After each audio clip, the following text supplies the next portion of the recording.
Very good morning to all of you who are joining us today, and we apologize for the short delay in starting this.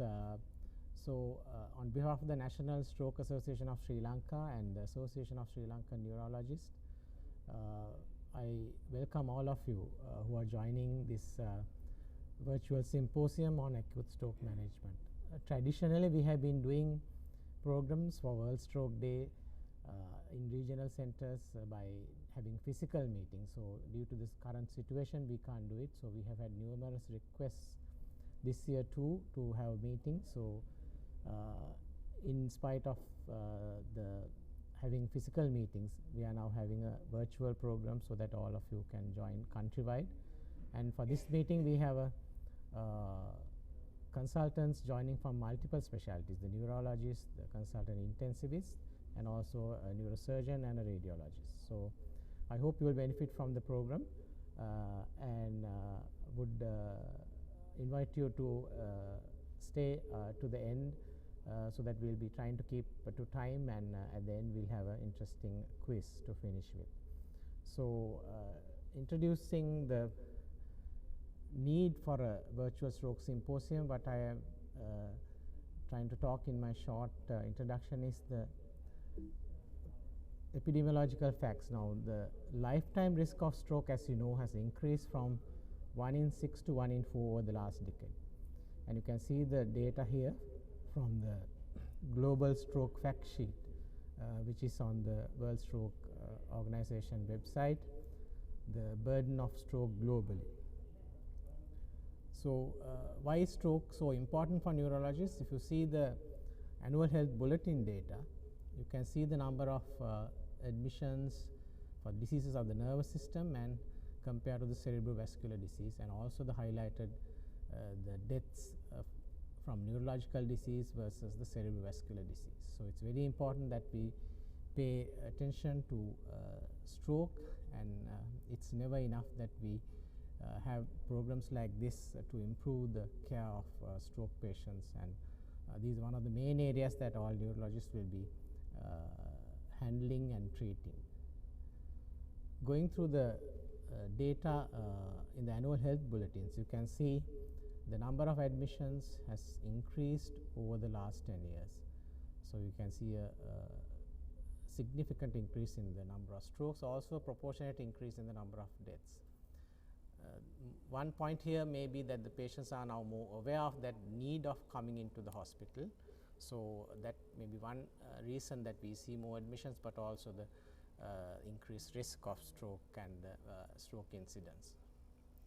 If you consider the stroke mortality, there had been a slight decline, but there's quite a significant death rate in hospitalized stroke patients, but this doesn't show the total picture, as all patients don't get admitted with stroke, and also the patients may be discharged and where their deaths are not recorded as hospital deaths. The other important point we have noticed is that the rank of death, cause of death. Initially, at the beginning of the decade, it was around stroke was the third leading cause, which has now we see as about the 6th or 7th leading cause of death compared to the others. So the ischemic heart disease and neoplastic diseases has overcome as the first and second. So it's important that we pay attention to acute stroke management to have better outcome in our stroke patients. So the key facts on stroke treatment as laid down by the World Stroke Organization are early recognition and action, which has shown to improve outcome. Thrombolysis increases the chance of a good outcome by 30%. Thrombectomy increases the chance of a good outcome by 50%. And stroke unit care and rehabilitation are critical steps in stroke care, and also 1 in 4 of the survivors will have another stroke. So prevention is very important in all aspects. So what we have done is updated our stroke recognition fast leaflets. So we have incorporated the 1990 app, the number into our leaflet, so that the patient will be able to get to the hospitals more quickly, and also we have advised the patients to download the 1990 app. So, if you can tell your patients to keep the app downloaded in your mobile phones, so that the recognition of the locations would be done easier when the patients have to be transferred to the hospitals quickly. So, with that I will be concluding my talk, and I would like to thank all the presenters who are joining us today, all the resource persons. I will be introducing each one before their talks, but I especially want to make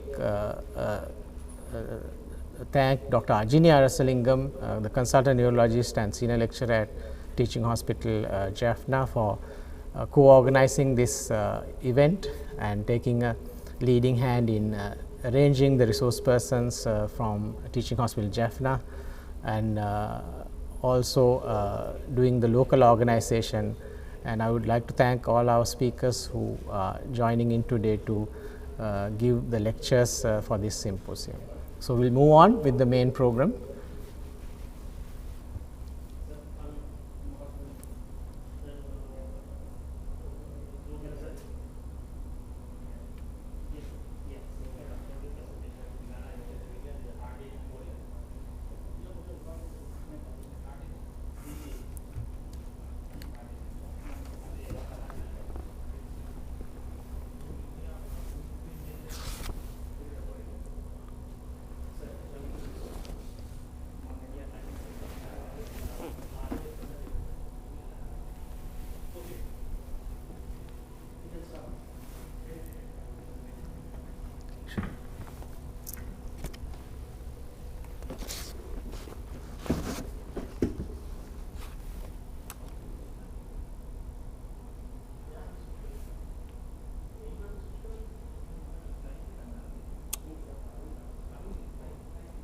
So, I would like to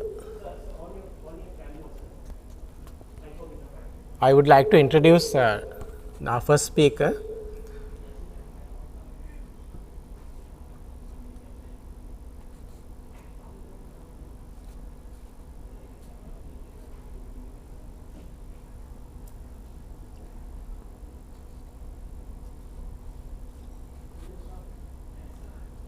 I would like to introduce our first speaker, Dr. Arun Garg, consultant neurologist, who is the director at Director Neurology at Medanta Hospital, New Delhi.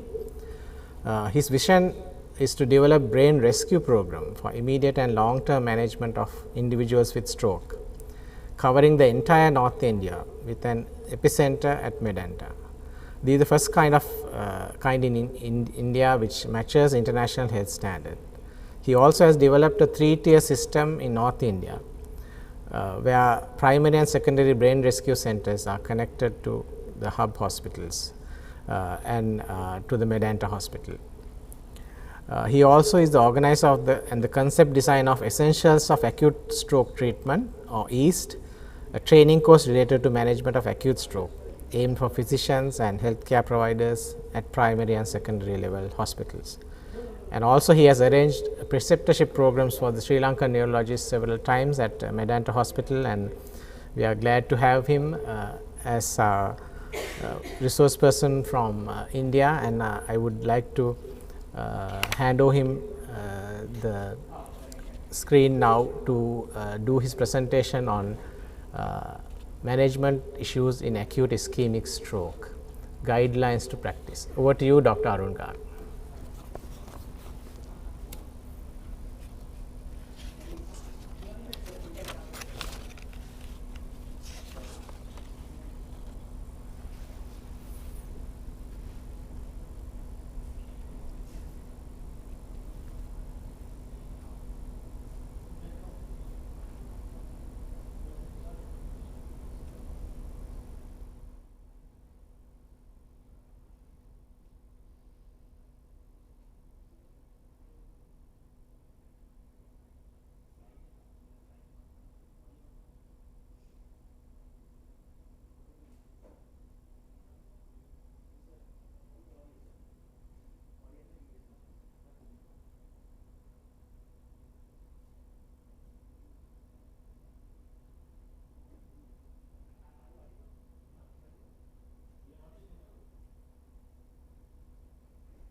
2012 Lancet issue, after results of International Stroke Trial 3 came, results were published in Lancet 2012. IST-3 included more than 3,000 patients. The median time to treatment was 4.2 hours, and over half patients were more than 80 years of age. And physicians were given authority to select the patient to treat or not to treat. And it was found that it is effective in patients more than 80 years of age, and it is also effective in patients with NIHS score of more than 25.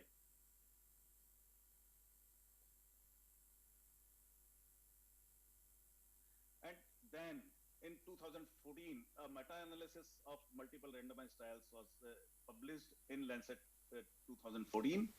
And again, it was found that it is effective in more than up to 4.5 hours.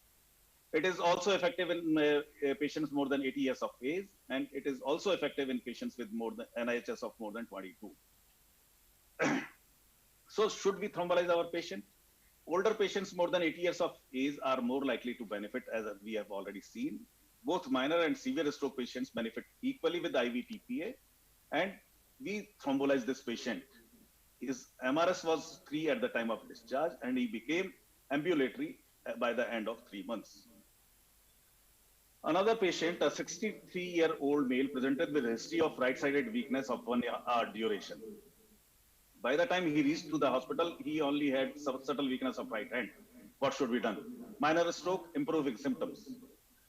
So in Calgary study, which included more than 300 patients, 13 patients were excluded because of minor stroke, and 18% patients were excluded because of improvement in symptoms. And 1/3 of these patients were either dead or dependent at the time of discharge. And even in our clinical practice, we see such patients deteriorating after initial period is passed. So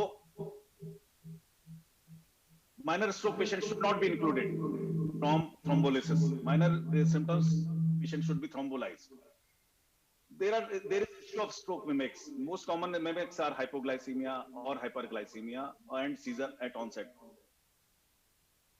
Let us see one patient, a 58-year-old male presented with acute coronary syndrome. He underwent CAG and a stent was put.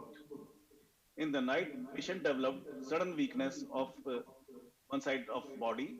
His NHS score was 18. His power was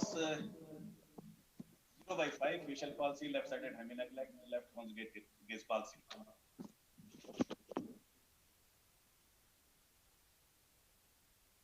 And this was the presentation.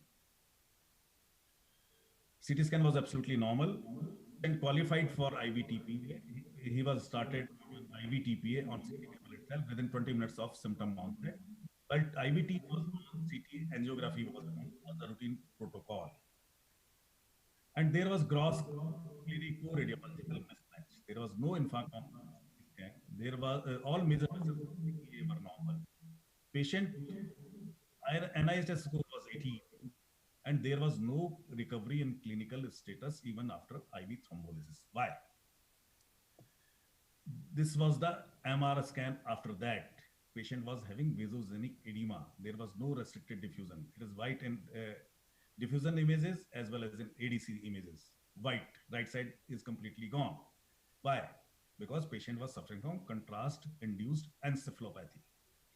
So friends, we accidentally thrombolized a patient who was suffering from a stroke mimic. So what happens? Necessity of rapid administration, you may thrombolize patient in certain conditions which mimics stroke. And ideally MRI should be done, but it is very time consuming. However, if you accidentally thrombolize such patients, do not worry. The frequency of stroke mimics is very low. In different case series, it is very low, and complications after thrombolysis is negligible. Another case scenario is recent MI, which is within 3 months of symptom onset. So any patient who has suffered from recent acute MI in 3 months prior to stroke is a contraindication to IVT. The main concern is it may cause myocardial wall rupture. It may cause hemorrhagic pericarditis. or it may cause possible ventricular thromboli, which may dislodge and can cause occlusion of another major vessel.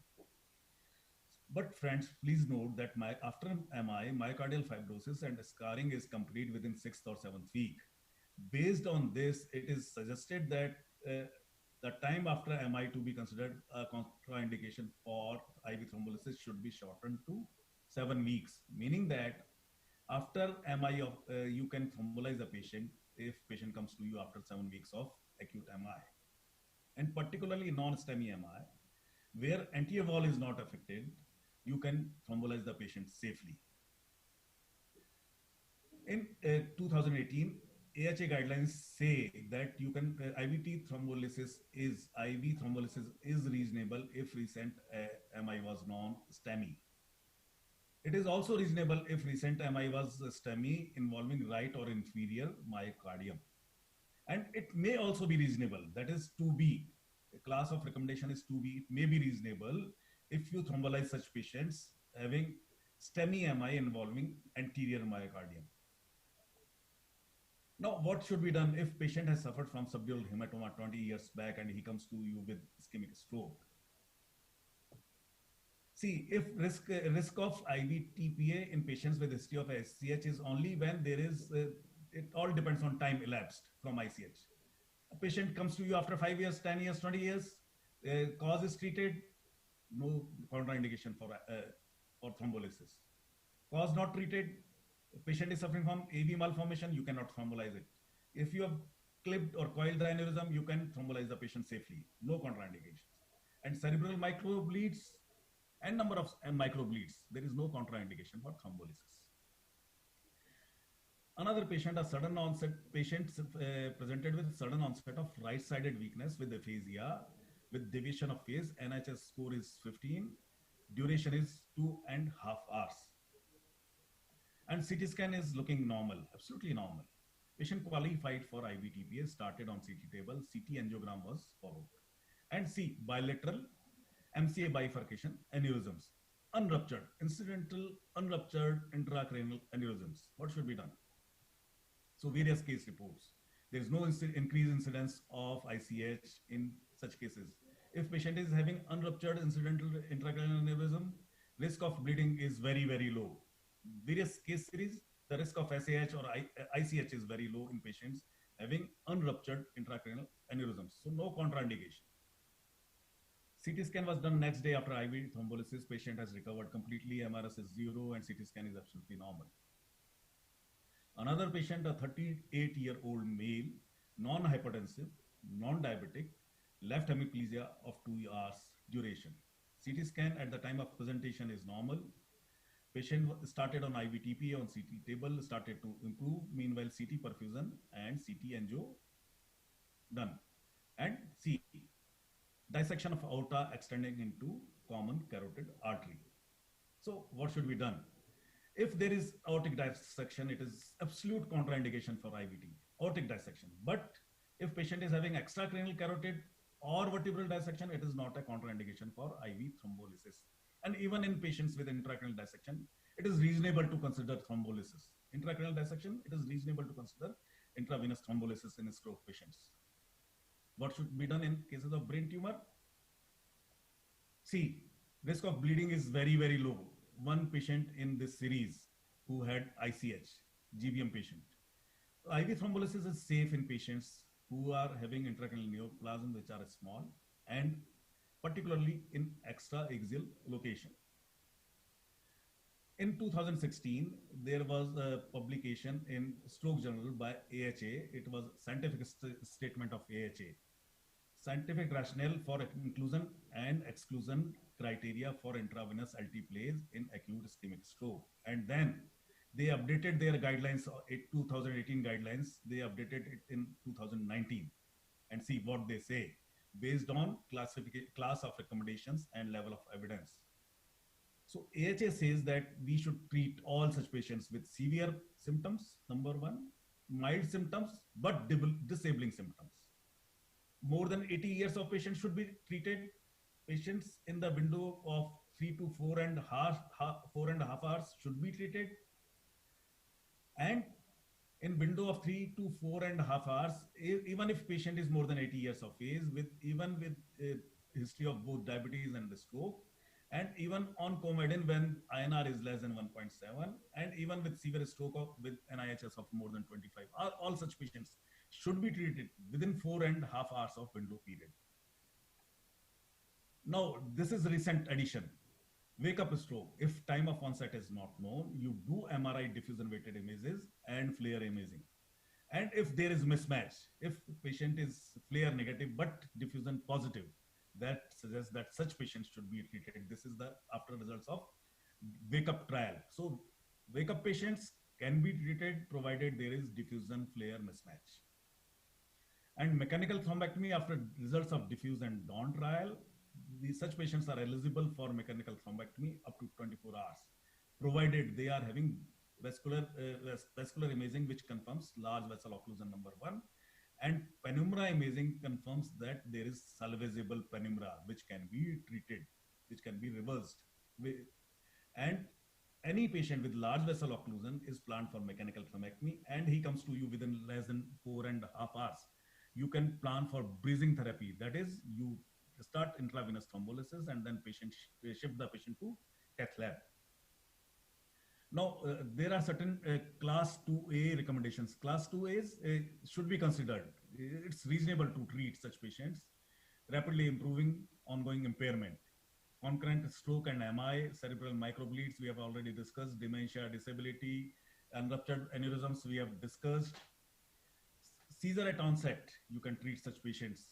Dissection of extracranial dissection, menstruating female, you can treat all such patients.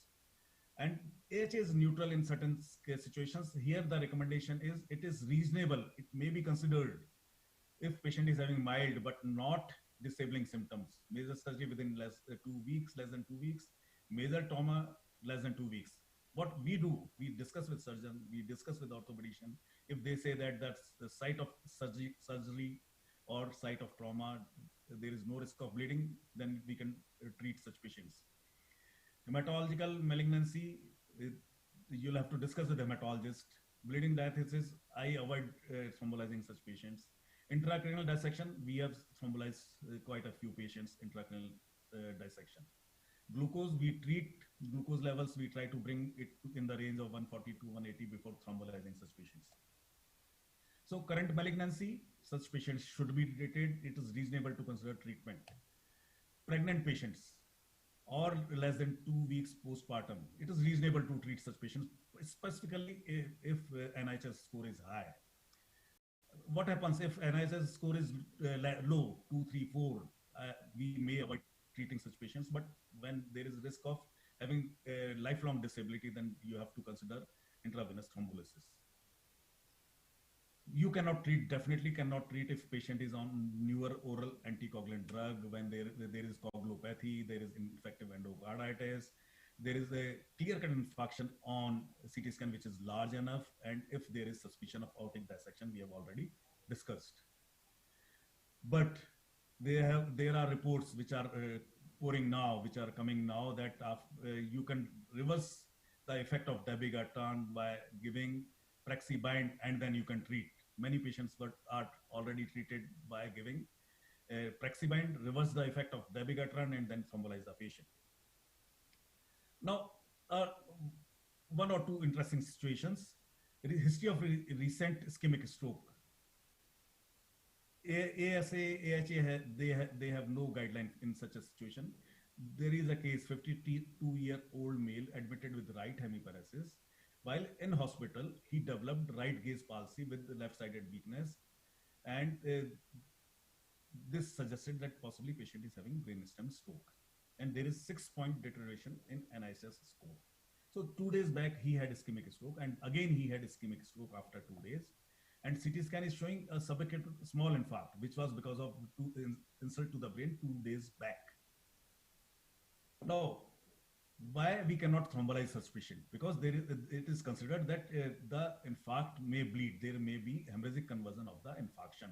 That is why it should be avoided. But if size of infarct is very small, I think there should not be any contraindication, and we thrombolize this patient. A patient who had ischemic stroke 2 days back, again had the ischemic stroke in the hospital.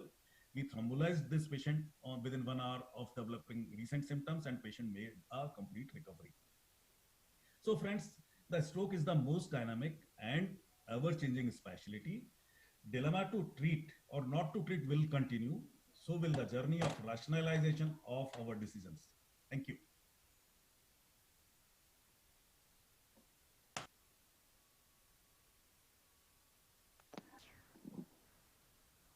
So any questions from audience? We'll take questions now, Dr. Harsha. You are not audible, Dr. Harsha. You'll have to unmute yourself. Unmute, please.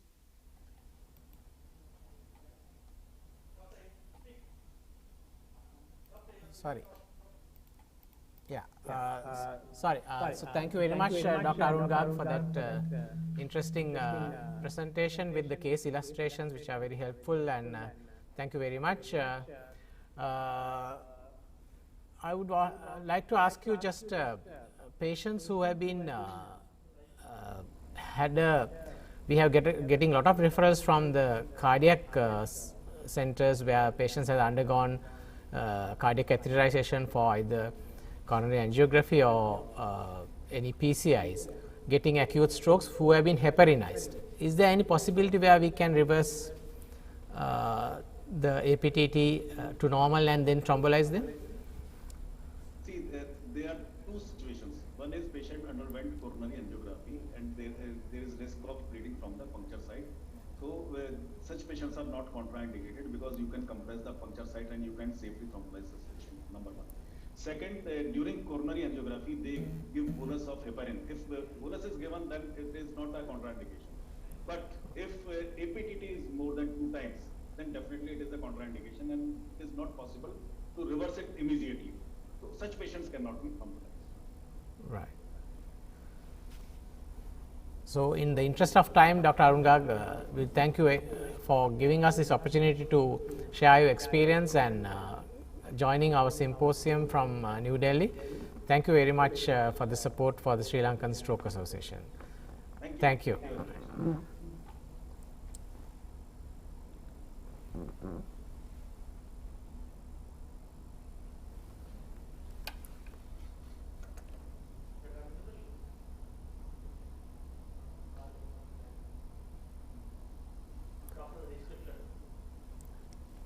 So we'll move on to the next talk in our session. I am privileged to introduce Dr. Chamali Aluvihari, who is a consultant intensivist at the Neurology Institute at the National Hospital of Sri Lanka in the Neurointensive Care.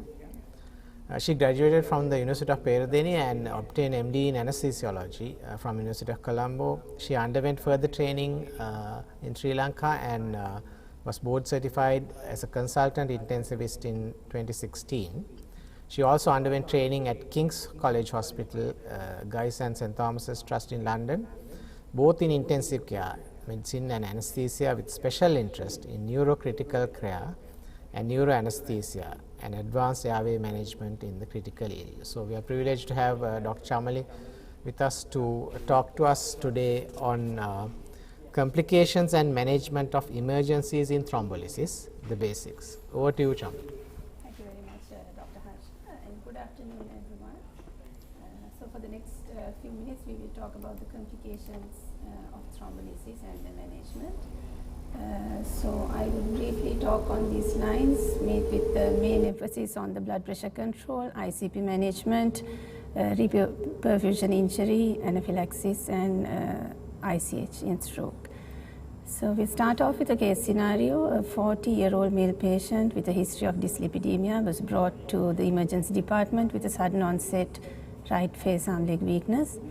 Initial CT was normal and his blood pressure was 200 by 100 millimeters mercury on admission.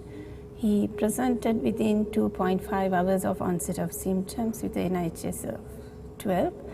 So what are your concerns and how will we manage this patient? So the concerns would be it's a young male patient with a left MC infarction, high blood pressure on admission, and NIHS is 12. So the patient will go through the stroke pathway, which will be discussed later. But I would like to touch upon this entity, the ischemic penumbra, because all our management and the thrombolysis is based on this concept. So this was first introduced by Astrup and colleagues in 1981. So the penumbra is the hypoperfused brain tissue which has the capacity to recover if perfusion is improved. And this area results due to hypoxia, and there will be an ongoing loss of function if we do not attend to this area. So this is a picture showing you can see here you get an infarcted core surrounded. Can you hear? Sorry, can you hear me? Yeah, okay. So infarcted core with a surrounding ischemic penumbra, and beyond that is the normal brain tissue. So all what we are doing here is to save this salvageable area of the ischemic penumbra. So let's move into the cerebral blood flow. So the brain has a blood flow of about 50 milliliters per 100 grams of per minute of blood flow. And this blood flow, as with any other organ, is being auto-regulated between a mean pressure of 50 to 150. You can see here the auto-regulated area. So what it means is, irrespective of the blood pressure changes in the body, the brain will maintain a constant blood flow by changing the vasculature depending on its other factors like the nerve innervation, myogenic factors, metabolites like the carbon dioxide, oxygen, and nitric oxide. So you can see if we hypoperfuse, so in acute stroke there's an obstruction, and beyond that area is hypoperfused. So if we drop the blood pressure drastically in this area, you can see a hypoperfused area leading to ischemia. If you hyperperfuse this area, the blood will start leaking from the infarcted area, leading to hyperemia and edema. And also beyond the obstruction, there will be accumulation of metabolites like carbon dioxide and oxygen. So when the carbon dioxide tension increases in the blood, you can see the cerebral blood flow will increase in a linear fashion. And when the oxygen levels go down and the patient becomes hypoxic, you can see again here the cerebral blood flow going up in a linear fashion. So in acute ischemic stroke, this autoregulation is lost in the ischemic area. And what you see here is a linear perfusion, which is a pressure dependent perfusion in the infarcted area and in the penumbra. So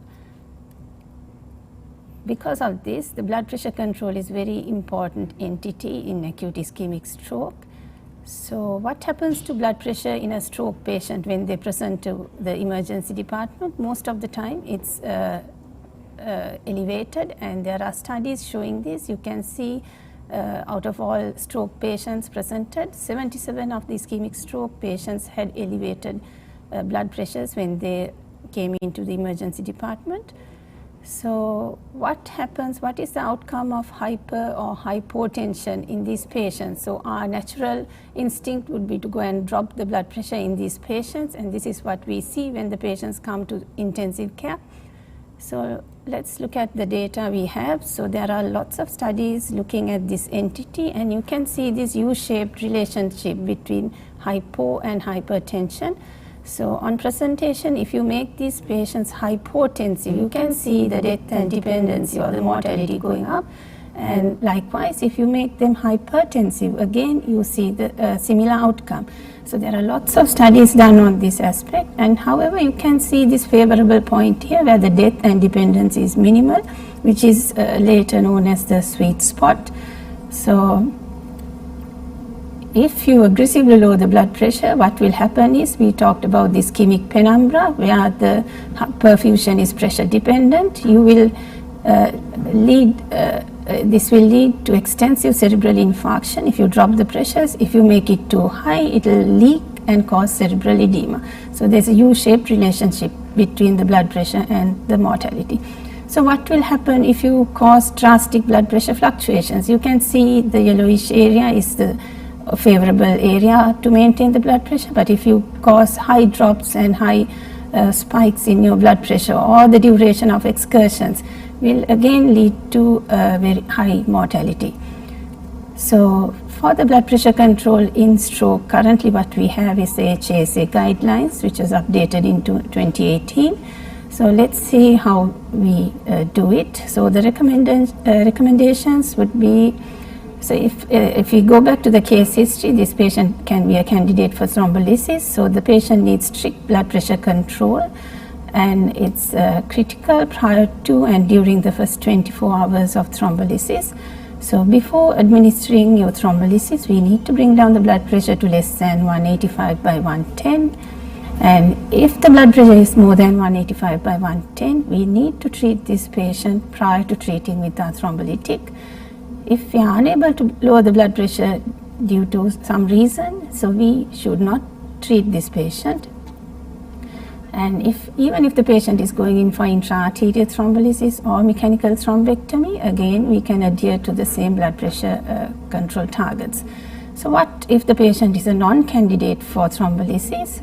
Then we would tolerate a higher blood pressure, and we would only treat if the blood pressure is more than 220 by 120. And so if we would only treat it if it's more than 220 by 120, and it's reasonable to lower the blood pressure by about 15% in the initial 24 hours. However, having said this, there are a cohort of patients who will need early treatment. So those are the patients with acute heart failure, acute coronary events, hypertensive encephalopathy, or pre-eclampsia or eclampsia. So in this group, we need to lower the blood pressure by about 15% on admission.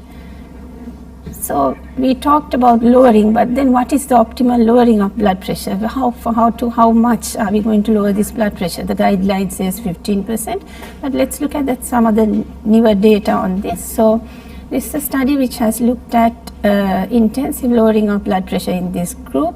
So there are two groups that has been studied. The dotted line indicate the group with guideline recommended blood pressure control, and the green line shows intensive blood pressure lowering group, and this was the result. You can see in the intensive blood pressure lowering group there was a significant reduction in intracranial hemorrhage, but their long-term outcomes were similar. However, there was a reduction in the intracranial hemorrhage.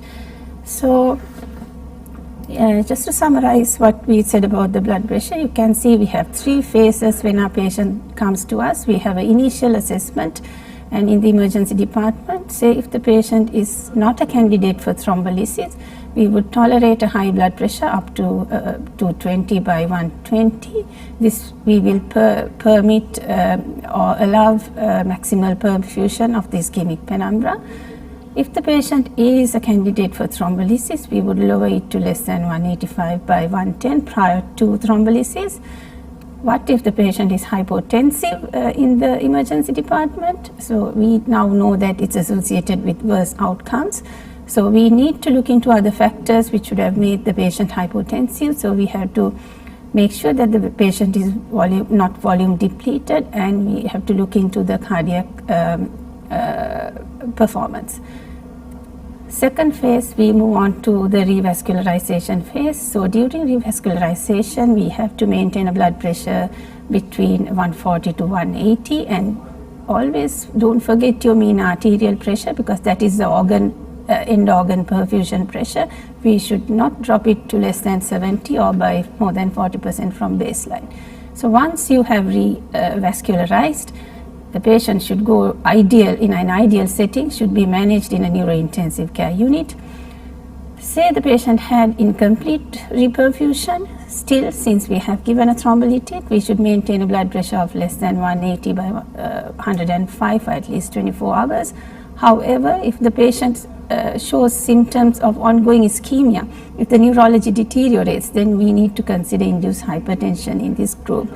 So suppose this patient had successful reperfusion, then we can come down on blood pressure as the patient would tolerate to less than 140 to 160. And again, we need to closely monitor this patient for neurologic deterioration.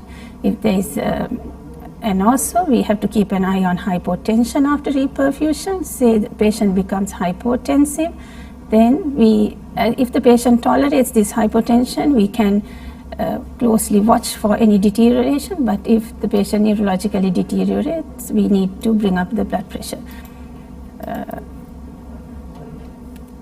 Right, so again to summarize, any patient coming with acute stroke and thrombolysis, we need to intravascularly fill the patient and maintain adequate cardiac output, discontinue any outpatient antihypertensives.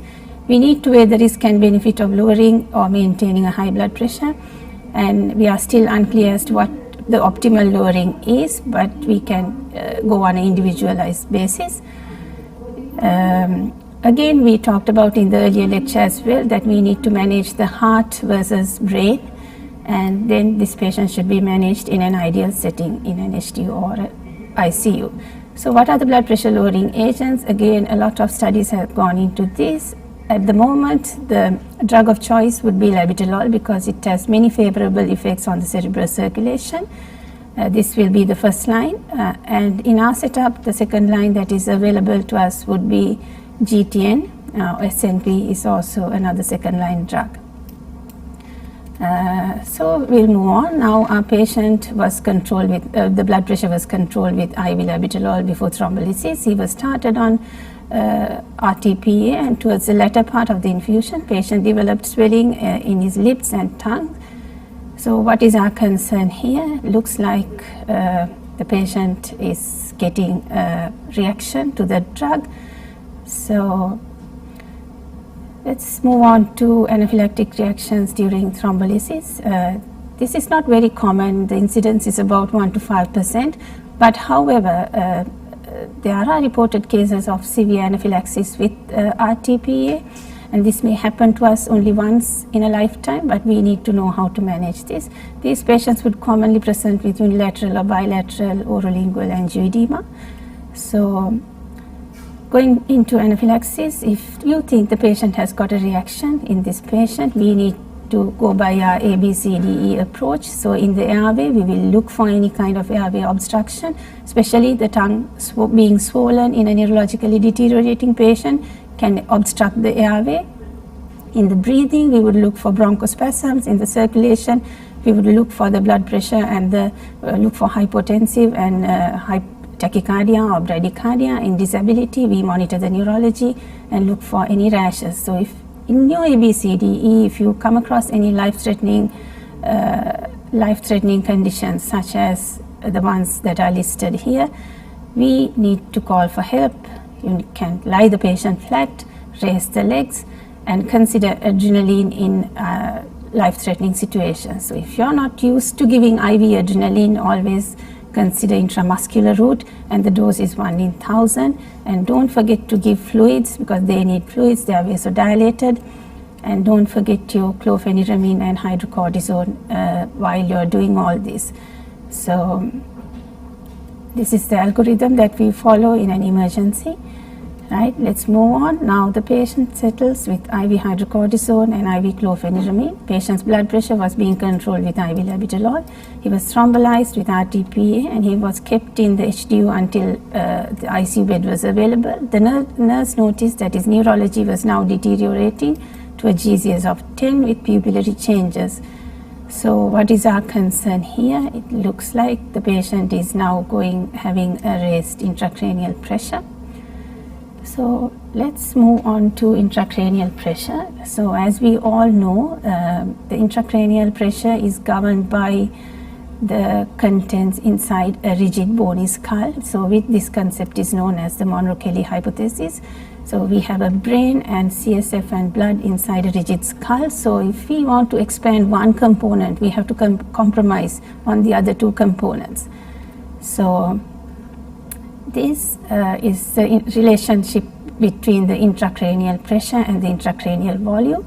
As you can see, normal intracranial pressure is about 0 to 5 to 10 millimeters mercury, and if it's going beyond 20, you can see there's a linear relationship between the intracranial pressure and the intracranial volume, and you can see below 20 the brain can compensate for the edema or the raised intracranial pressure, but beyond that is a decompensated phase where the brain compliance will be very low and you cannot compensate. So what are the causes of raised ICP in acute ischemic stroke? So it could be large ischemic strokes, it could be a spontaneous intracerebral hemorrhage or hemorrhagic transformation, or malignant MCS syndrome, which is vasogenic edema.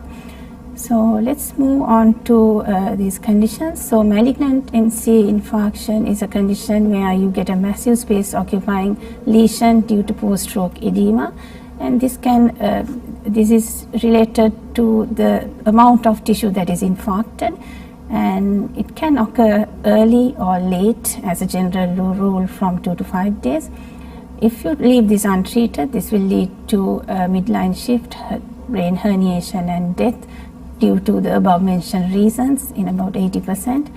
So when do we suspect cerebral edema in a patient? Like the patient in our history, any large hemispheric stroke, we have to keep in mind that the patient at risk of developing edema, especially younger patients, because their brain is full, so they have no place to expand. Then high NHS scores, and if a patient neurologically deteriorates, as in the case we discussed, any patient having acute upper blood pressure or developing nausea, vomiting within the 24 hours, we have to suspect edema. So how do we manage the edema that comes with malignant infarcts? Like with any other space occupying lesion, we have to aggressively treat these patients medically. So you can see the medical management of raised ICP is a stepwise ladder. So when we get this patient to our intensive care, what we would do is, as an initial measure, we would intubate the patient and maintain the patient on neuroprotective parameters. So when we say neuroprotective parameters, it is applicable to your ward patients as well whom you intubate. So we need to maintain the oxygen levels to at least a reasonable level, to a saturation of more than at least 95. We need to maintain their carbon dioxide levels at normal levels between 35 to 45 millimeters mercury. We need to sedate these patients with an ideal agent like propofol to reduce the cerebral oxygen consumption. We need to give them some analgesic, and we can consider neuromuscular paralysis. It's not a must, it's only if it's indicated. And always remember to maintain a reasonable map of at least mean arterial pressure of at least 80 millimeters mercury. This is by maintaining an adequate cardiac output, fluids and vasopressors, because when we know that the cerebral perfusion pressure equals to mean arterial pressure minus your intracranial pressure. So when the intracranial pressure goes up, we need to maintain a reasonable mean arterial pressure to maintain our perfusion. So also as an initial step, we need to maintain the sodium levels. So we would now go for eunatremia, which is a reasonable sodium of about 135 to 145. So as the second step, we can keep the patient in a head-up position at least by 30 degrees and loose all ties around the neck. Make sure that the internal jugular veins are patent and don't insert your lines into these veins. Then as the third step, we can consider ventricular drainage, and then a fourth step, as the fourth step, osmotherapy with mannitol or 3% normal saline. So again, this is a measure to buy time, it's not a definitive therapy. And then we would control other factors which will raise the intracranial pressures, like your temperature, seizures, blood sugars, and then as a final measure, we need to consider decompressive craniectomy in this patient. So when you talk about decompressive craniectomy in stroke patients, there are again lots of studies which have gone into this. There are 3 important trials which have looked at decompressive craniectomy in stroke patients, and their data shows that favorable reduced mortality in patients who had early decompressive craniectomy in less than 48 hours, and also a good outcome in these patients. So when you get a patient, don't forget to refer this patient to the neurosurgeon as an initial measure. Okay, let's moving on to reperfusion injury and hemorrhagic transformation. So what this means is, when we go and, so we have a patient with ischemia with cell death.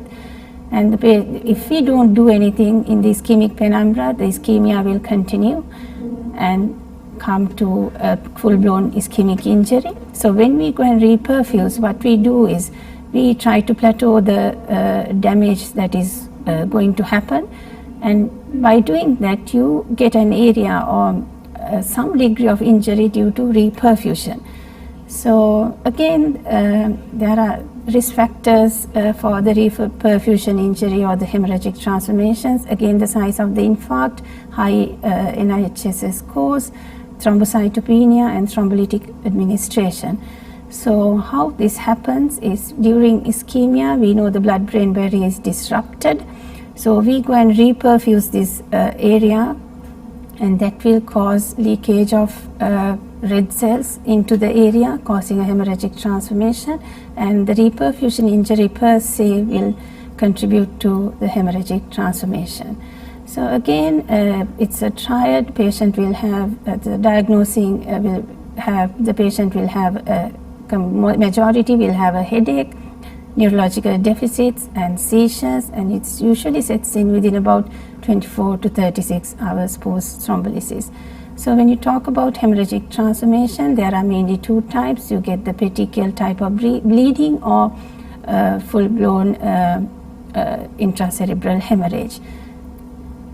So to prevent, again, we need to identify these patients early or have some degree of suspicion, and blood pressure control is the key.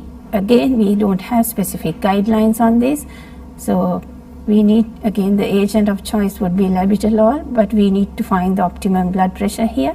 So there are some proposed research level therapies like free radical scavengers and stem cell therapy, which has been trialed in animal models.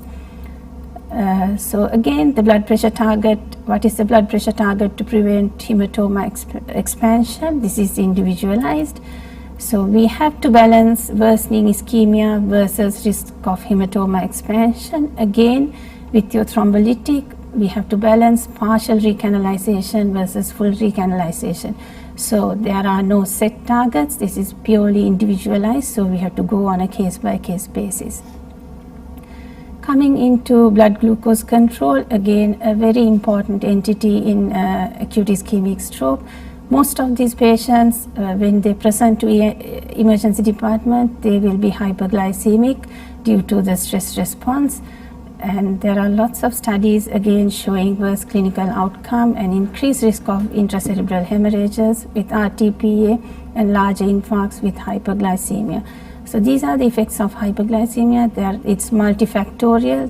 It affects the brain in many ways. So therefore, we need to control the blood pressure. So in overall, if we take this patient, we need to have the blood pressure between 140 to 180. Temperature should be controlled as normothermia. Patient should have seizure control, should be on aspirin and statins depending on the condition. DVT prophylaxis is a must. Limb and chest physiotherapy and nutrition are like key elements in the management. So to summarize all what we said, when you get a stroke patient, adhere to your thrombolysis guidelines and your protocols, and always try to manage these patients in an ideal setting in ICU or a dedicated stroke unit. Blood pressure control is very important in strokes. Before you try to drop the blood pressure, think twice as to what the optimal lowering would be, and do not allow hypotension in these patients.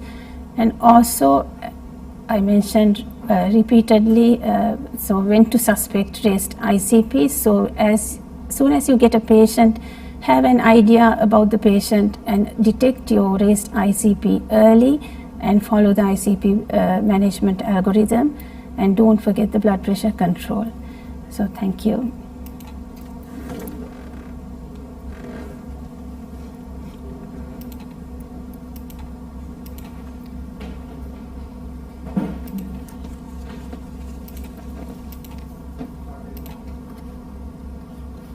Thank you very much, Dr. Chamali, for that interesting presentation and very important points in the acute ischemic stroke management. especially with regards to blood pressure management and cerebral edema and other more important acute stroke, acute state management. So I would not just ask you within the available resources for us, if a patient is not suitable for IV labetalol, for example, like a second or third degree heart block, what is the available parenteral blood pressure treatment you prefer? So what we have here is GTN, so that will be the second option. It has favorable effects for cardiac patients as well, so that's the drug we have, whether we like it or not. Is it possible to use hydroxy? It's possible, but the blood pressure control is not that smooth. And I think in terms of the cerebral vasculature also the effects are not that favorable. But we can, that's a first line in pregnant patients, so we can use it there. So in the interest of time, I think we'll conclude this session, and I'd like to thank Dr. Chambali Alvarare for the presentation and contributing to our symposium as to give this lecture on complications of thrombolysis and management basis. Thank you, Dr. Thank you very much.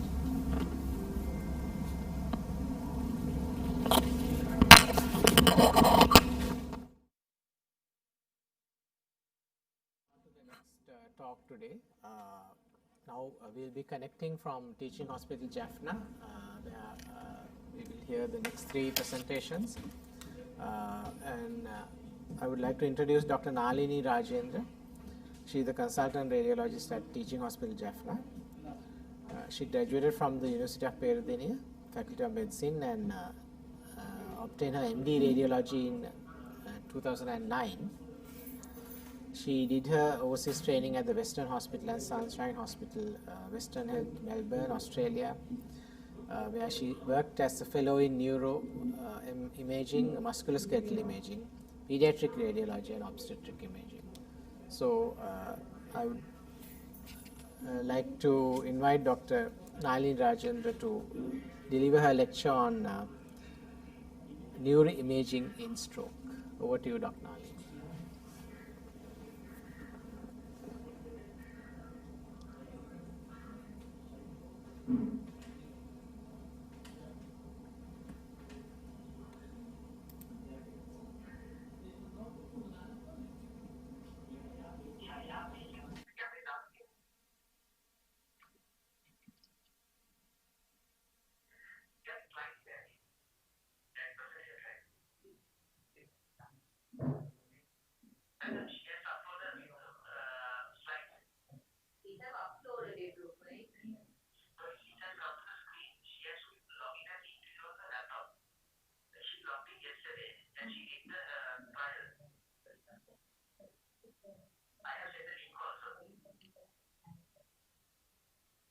They have said to me, what is it going to happen to me? So what is going to happen to me? I'm Dr.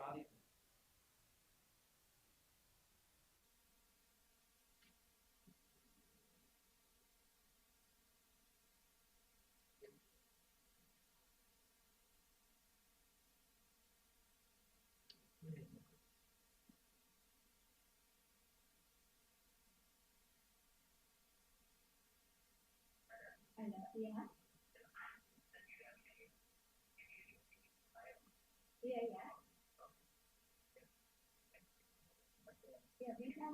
We have opened like yesterday.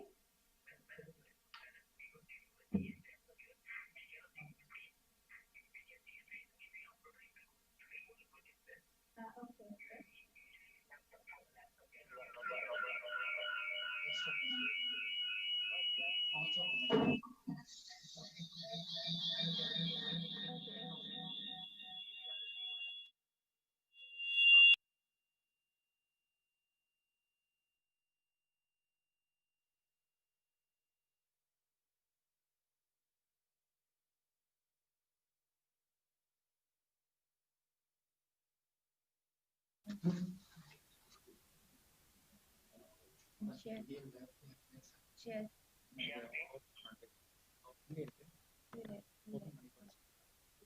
Just a minute. Okay, just a minute. Give me a minute.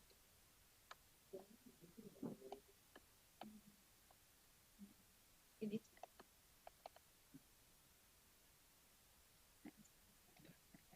Okay, now.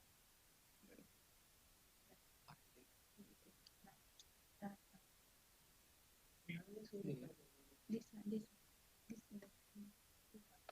Can you see? Just a minute.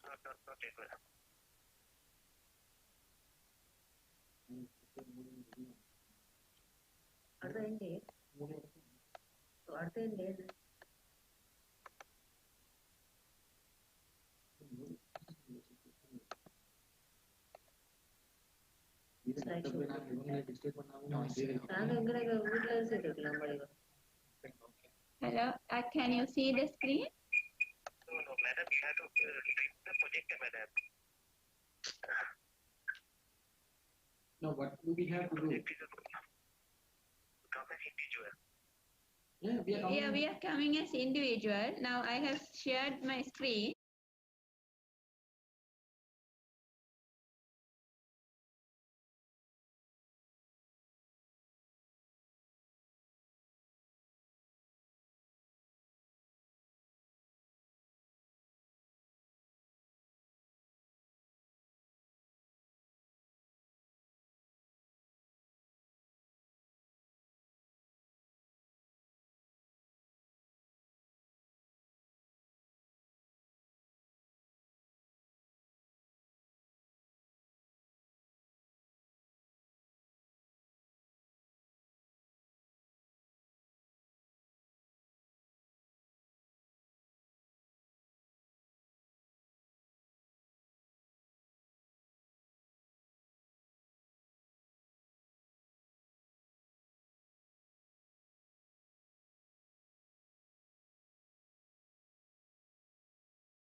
Okay, okay.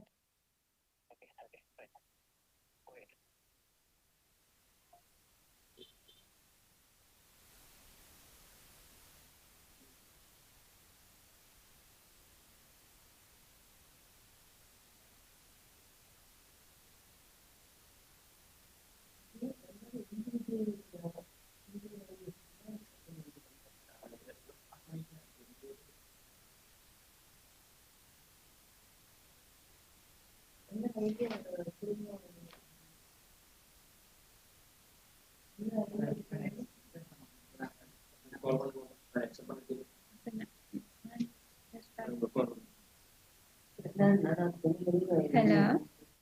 Hello. Ah, okay.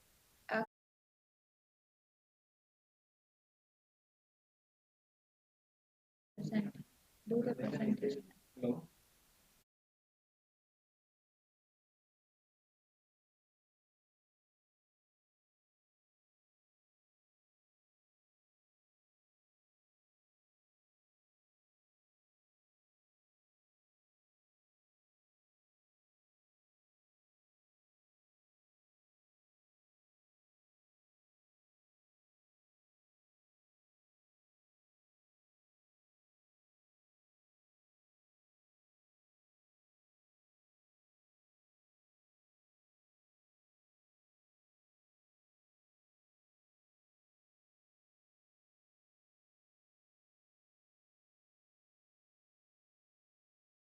In the next 25 minutes, I'll be talking on neuroimaging in acute stroke. Unmute.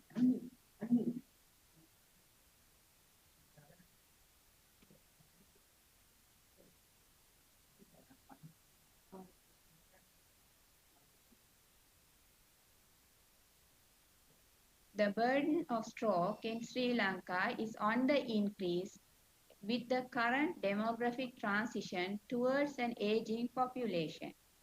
Acute stroke is a medical emergency. Imaging in the acute setting of suspected stroke is important topic to all physicians, neurologists, neurosurgeons, and the radiologists. Timely diagnosis and efficient management improve stroke outcome. My presentation will include the aims of imaging in stroke, classification of stroke, guidelines for imaging in acute stroke, role of CT, MRI in acute stroke, and image-guided interventions done in acute stroke. The aims of imaging in acute stroke is to get rapid information, to rule out hemorrhages, to assess the early signs of ischemia, and check for potentially salvageable, reversible ischemic brain tissue. Exclude stroke mimics such as tumors. Detect the site of occlusion to support treatment decision and prognosticate in case of irreversibly infarcted tissue. Stroke is classified into ischemic and hemorrhagic. Majority of the stroke we encounter are ischemic. Ischemic strokes can be thrombotic or embolic. Hemorrhagic strokes can present as intracerebral hemorrhages or subarachnoid hemorrhages. Now we look at the current imaging guidelines for acute stroke. Initially, we do a non-contrast CT brain to exclude an intracerebral hemorrhage. Once a stroke is diagnosed on non-contrast CT, and we proceed with a CT angiogram to assess the intracranial and extracranial vessels. Then we perform a CT perfusion to assess the salvageable brain tissue. Once these are done, if there is a place for intervention, we proceed with a digital subtraction angiography, which will give us a definite idea of the vessels. The main stages of stroke are acute, subacute, and chronic. Acute stroke is less than 24 hours. This is the stage of cytotoxic edema. The imaging changes can be very subtle but are significant at this stage. Subacute is between 24 hours to 5 days.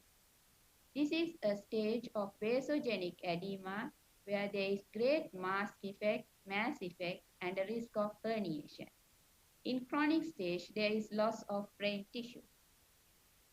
The role of non-contrast CT in brain in acute stroke. It is the primary imaging modality in most centers because it is readily available, it is rapid in acquiring images, and gold standard for diagnosing hemorrhages. And in 60% of infarcts are seen within 3 to 6 hours and almost all in 24 hours. This non-contrast CT helps in the assessment to assess the infarct volume by the Alberta Stroke Program early CT scores. Now we go to look at the early CT signs of ischemic stroke. To visualize the subtle changes of ischemia, we need to have an appropriate window setting. The ideal window setting to identify subtle ischemic changes is with a window level of 32 Hounsfield units and a window width of 8 Hounsfield units. The early signs of ischemic stroke. The initial sign we see is dense vessel, that is direct visualization of thromboembolic material within the lumen. It is seen within 90 minutes of the onset of stroke. Sensitivity is about 30%, and specificity is 90%. This is an example of a right middle cerebral artery occlusion where the right middle cerebral artery appears as a dense vessel. This is also in a case of middle cerebral artery thrombosis. Within the sylvian fissure, you can see the thrombosed middle cerebral artery, which is known as sylvian fissure dot sign. In the case of basilar artery and thrombosis, it is seen as a hyperdense basilar artery, which is known as hyperdense basilar tip sign. The next is the insular ribbon sign. The insular cortex is susceptible to ischemia because of lack of collaterals. So, once there is an infarction, cerebral edema sets in and the gray-white interface is lost. This is the right side, left side, which is normal, and on the right side, there is loss of gray-white differentiation. Due to the edema, the margins of basal ganglia are obscured. That is obscuration of lentiform nucleus. That is also in case of middle cerebral artery. Then the brain tissue becomes hypodense with effacement of the sulci due to the edema. Hypoattenuation within 6 hours is highly specific for irreversible damage. The assessment of the infarct volume by the Alberta Stroke Program early CT scores. This is applicable for middle cerebral artery infarction and posterior cerebral artery infarction. In case of middle cerebral artery, 10 regions are identified. 4 deep areas and 6 cortical regions. And 1 point is deducted for each area involved. A score of less than 7 indicates more than 1/3 of brain infarcted brain tissue. This is modified to assess in the posterior circulation, where midbrain and pons are allocated 2 points each, irrespective of the site. Now we go to hemorrhagic stroke. Hemorrhagic stroke can be intracerebral hemorrhage or subarachnoid hemorrhage.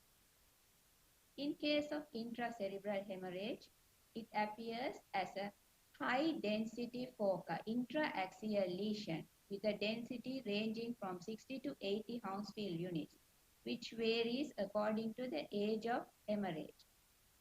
CT predicts the outcome of the patient by assessing the initial size of the hemorrhage, extension into the ventricle, evaluate the cause of bleed, and assess the increase in size in serial images. The subarachnoid hemorrhage appears as hyperdense material filling in the subarachnoid spaces and basal cistern.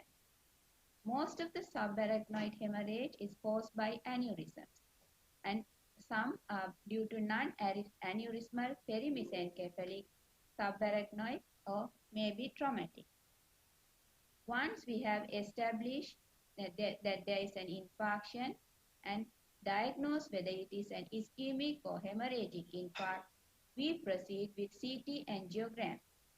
CT angiogram is a minimally invasive study. It is done by time-optimized rapid injection of intravenous contrast medium, and thin section of helical CT images are obtained. Images are reformatted to assess the intracranial and extracranial circulation. The role of CT angiogram is to define the site of occlusion, depict the arterial dissection aneurysm, grade the collateral blood flow. It has a sensitivity of 91% and a specificity of 97%. This is a case of a CT angiogram in a middle cerebral artery occlusion. There is hyperdense area in the infarcted region. The angiogram shows non-opacification of the middle cerebral artery.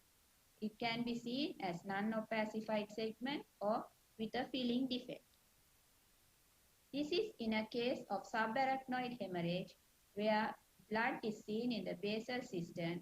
Reformatted images of the angiogram shows an aneurysm dilatation of the basilar artery. Now we move on to CT perfusion. CT perfusion enables the differentiation of salvageable brain tissue, that is the penumbra, from the irreversibly damaged infarcted brain, the core. The aims of the CT perfusion is to delineate the size of core infarct, establish the presence of salvageable tissue, evaluate the size and severity of ischemia, and it is useful in assessing a patient for thrombolysis or clot retrieval. When there is an infarction, the core tissue is already dead, and in the penumbra, the tissue is non-living, non-functioning, but it is living. That tissue will die unless blood flow is restored. CT perfusion is done by rapid intravenous infusion of contrast, and sections of brain are imaged repeatedly. Perfusion maps are produced with the following parameters: cerebral blood flow, cerebral blood volume, mean transit time. Cerebral blood flow is the amount of blood flow per 100 grams of parenchyma. Total blood volume is blood of 100 grams per parenchyma. And mean transit time is time in seconds for the blood to move from the arteries, then to capillaries and to veins. And these are color-coded by a software. In a case of the core, the time to peak and mean transit time are increased, that is seen as red, and the cerebral blood flow is reduced. Cerebral blood volume is reduced markedly. But in the case of penumbra, the time to peak and mean transit time are increased. The cerebral blood flow is reduced, but the cerebral blood volume is either normal or increased due to the collaterals. Now, what are the limitations of non-contrast CT? 40% of very subtle early stroke changes are not spotted. Infarct core and ischemic penumbra cannot be reliably differentiated. It is insensitive in detection of small posterior fossa infarction. Digital subtraction angiography. Digital subtraction angiography is done by directly injecting contrast into cerebral vessels by insertion of a catheter through a femoral or brachial puncture. And the vessels can be seen filling. This is a dynamic study. The bone and the soft tissues are extracted.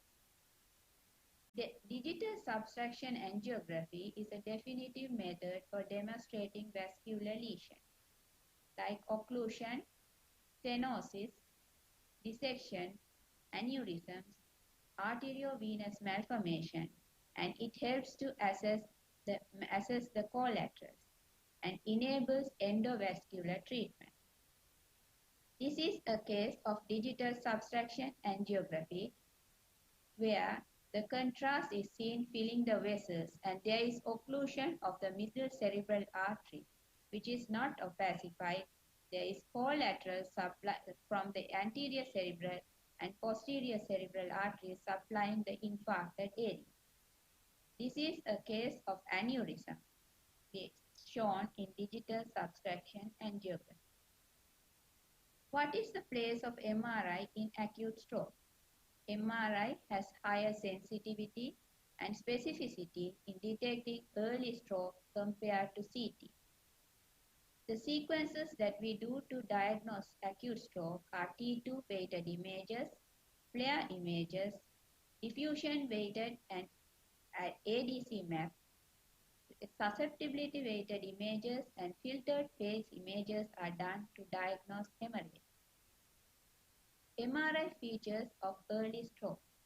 In early hyperacute stage, the earliest sign we see is high signal intensity in diffusion weighted images, which corresponds to low signal intensity in ADC map due to diffusion restriction due to cytotoxic edema. This is seen within minutes of the onset of stroke. After that, in late hyperacute stage, at this stage, all the other sequences will be normal. In late acute hyperacute stage, there will be high signal intensity in T2 images, FLAIR images, may be normal or hyperintense in T1 images. High signal intensity is suggestive of irreversible brain damage. MRI appearance of hemorrhagic stroke. To diagnose hemorrhage, we use susceptibility weighted images with filtered phase images. Susceptibility weighted images are the most sensitive sequence for detecting hemorrhage. Deoxyhemoglobin is a paramagnetic substance which interferes with the magnetic field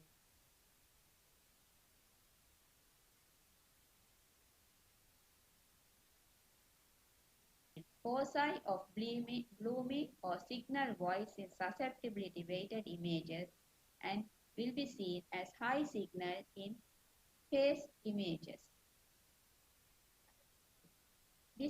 The limitations of MRI are, though it is more sensitive and rapid, it is less widely available and time consuming. And it is contraindicated in settings with implants, prosthetics, and stents which are not MRI compatible. A few words about image-guided intervention. In case of endovascular ischemic stroke, endovascular clot retrieval with a stent retriever, which is done in emergent large vessel occlusion, in strokes less than 4.5 hours of onset of symptoms, and where there is no parenchymal changes, and a lesion with large penumbra, and mechanical clot aspiration with a catheter.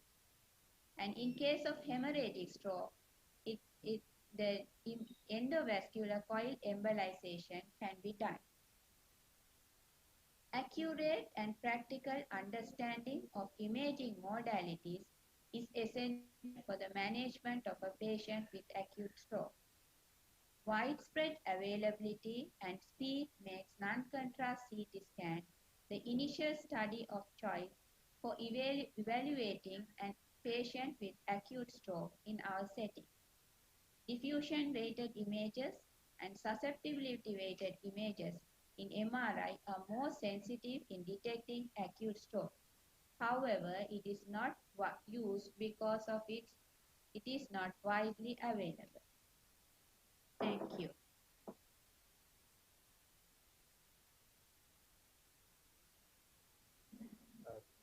Thank you very much, Dr. Rajendra, for presentation on neuroimaging in acute stroke, which is the most important investigation in deciding the initial treatment after acute ischemic stroke.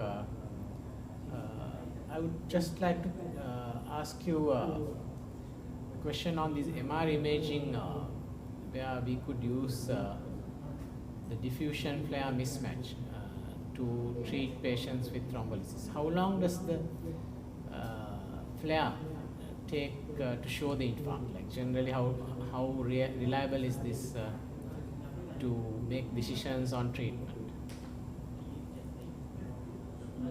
Take about 3 hours to show the infarct. So if there is a completely normal flare with a abnormal diffusion, you think the duration is usually less than 3 hours? Yes. Yeah, so that can be used as a reliable guidance. Of course, this we have been trying to, this has been sort of trialed in patients with wake-up strokes to accurately see whether the timing is accurate, but we need to express caution when we use this technique, particularly with regards to timing. So in the interest of time, we'll close this discussion, and I would like to thank you for joining us and contributing as a resource person to this symposium on acute stroke management. And we apologize for the initial technical delays you faced. Thank you very much.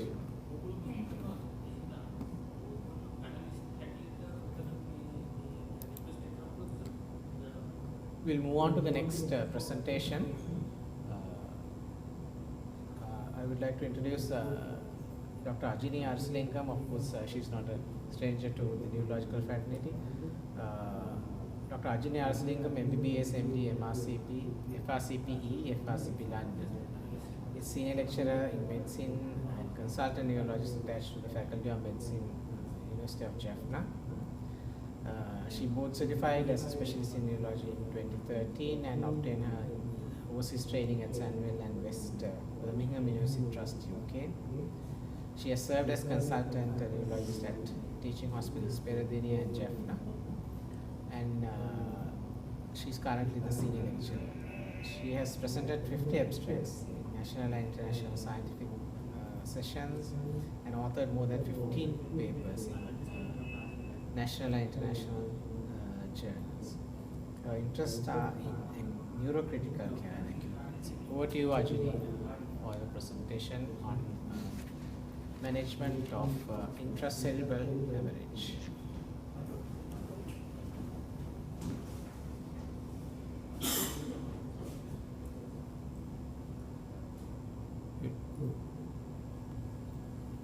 You need to unmute.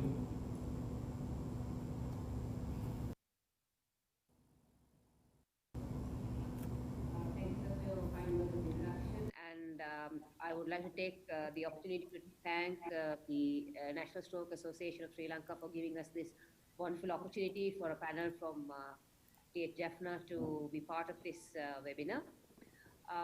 So my topic for today is intracerebral hemorrhage.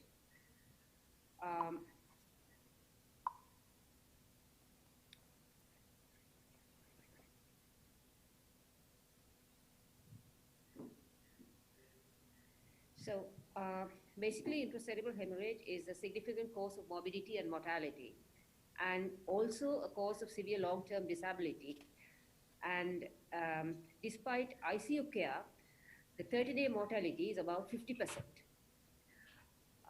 As we all know, ICHs contribute for about 10 to 15% of all strokes, and the incidence is about 24.6 per 100,000 person years.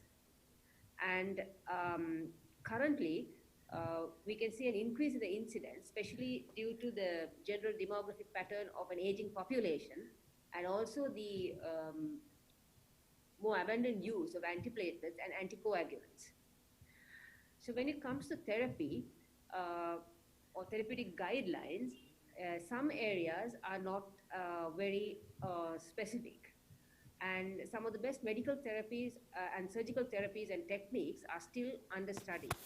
And we hope that they would be ready soon. So due to the lack of evidence in some of these areas, there is a heterogeneity of the current clinical practice.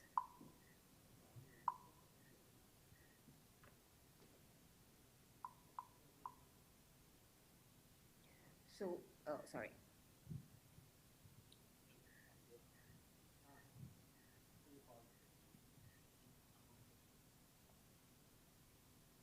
So coming to the pathophysiology, so basically all intracerebral hemorrhages are due to a rupture of a brain parenchymal arteriole, be it primary or secondary. Secondary causes are usually amyloid angiopathy, tumors, hemorrhagic transformation after ischemic stroke, cerebral venous thrombosis, vasculitis, vascular malformations, and ruptured saccular aneurysms. When it comes to primary ICH, or the spontaneous ICH as we call it, the most common etiological factor is the pre-existing hypertension. So those with pre-existing hypertension have what is known as the Charcot-Bouchard aneurysms, which is a result of lipohyalinosis of the small arterioles. And these are usually found in the cerebellum, pons, thalamus, and the basal ganglia. And the rupture of these small penetrating blood vessels due to hypertension is the cause of primary ICH. However, whenever there's a diagnosis of primary ICH, it's necessary to exclude any secondary structural causes because they can coexist. And so we need to do that to prevent further hemorrhages. So there are some surrogates which obviously show us that this could be a primary ICH, but they are not definitive. So the most common surrogates are advanced age and a deep location of the ICH, which is being the basal ganglia, the thalamus, and the posterior fossa, and a history of hypertension. So, as I said before, we should do a cerebral angiography study to advocate imaging to exclude any coexisting vascular abnormalities. So we have both the medical management and the surgical management for ICH.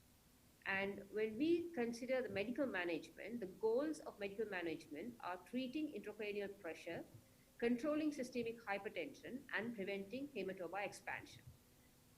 Various trials have been done to study these, and the only trial that has proven to improve survival and neurological outcomes in ICH is early blood pressure control. When it comes to surgical management, the goals are clot extraction, removal of intraventricular blood products, and managing intracranial hypertension. So what do we do when a patient presents to us with ICH? Like any other patient, the first thing that we do is follow the principles of critical care. So we need to stabilize the airway, breathing, and circulation, and monitor the patient hourly or more frequently depending on the neurological status. And we should do a neuroimaging with either CT or CT angiography if possible to look for a spot sign and to assess the structural vessel pathology. MRI could be done to rule out other etiologies of ICH, and I'm sure Nalini has given a good outlook on those things. And we also could do cerebral angiography in selected cases to confirm any possible underlying vascular lesion. It's also important to know that cerebral venous thrombosis can present as ICH, and if we do suspect that this could be a cerebral venous thrombosis causing a hemorrhage, then it's very necessary that we proceed with a CT venogram or an MR venogram. So again, we would like to see that there are some characteristics that increase the likelihood of vascular abnormalities. And being a female, younger than 65 years of age, the ICH being lower in location, and the presence of primary intraventricular hemorrhage, being a non-hypertensive and a non-smoker, and with no prior history of a coagulopathy, increases the likelihood of the presence of a vascular abnormality. So currently, we always use grading scales which help us to prognosticate as well as facilitate communication between healthcare providers. Also, these can help to frame the expectations of family members, because if you know that the scale shows a high score and the prognosis seems to be bad, we can always discuss with the family members. However, we should remember one main thing is these prognostication scales should not be used in isolation to determine the outcome. They're just kind of a supportive scale which shows us the possible outcomes. So the main scores are the ICH score, and of course the Glasgow-Coma scale, which all of us are very familiar with, and the functional outcome in patients with primary ICH score. So if you take the first score, that's the ICH score, it sort of predicts the rapid outcome of a patient with ICH. It has been validated in several studies and widely used, and it uses 5 independent risk factors which predict the 30-day mortality of a patient after ICH. It's assigned weights to derive a score from 0 to 6.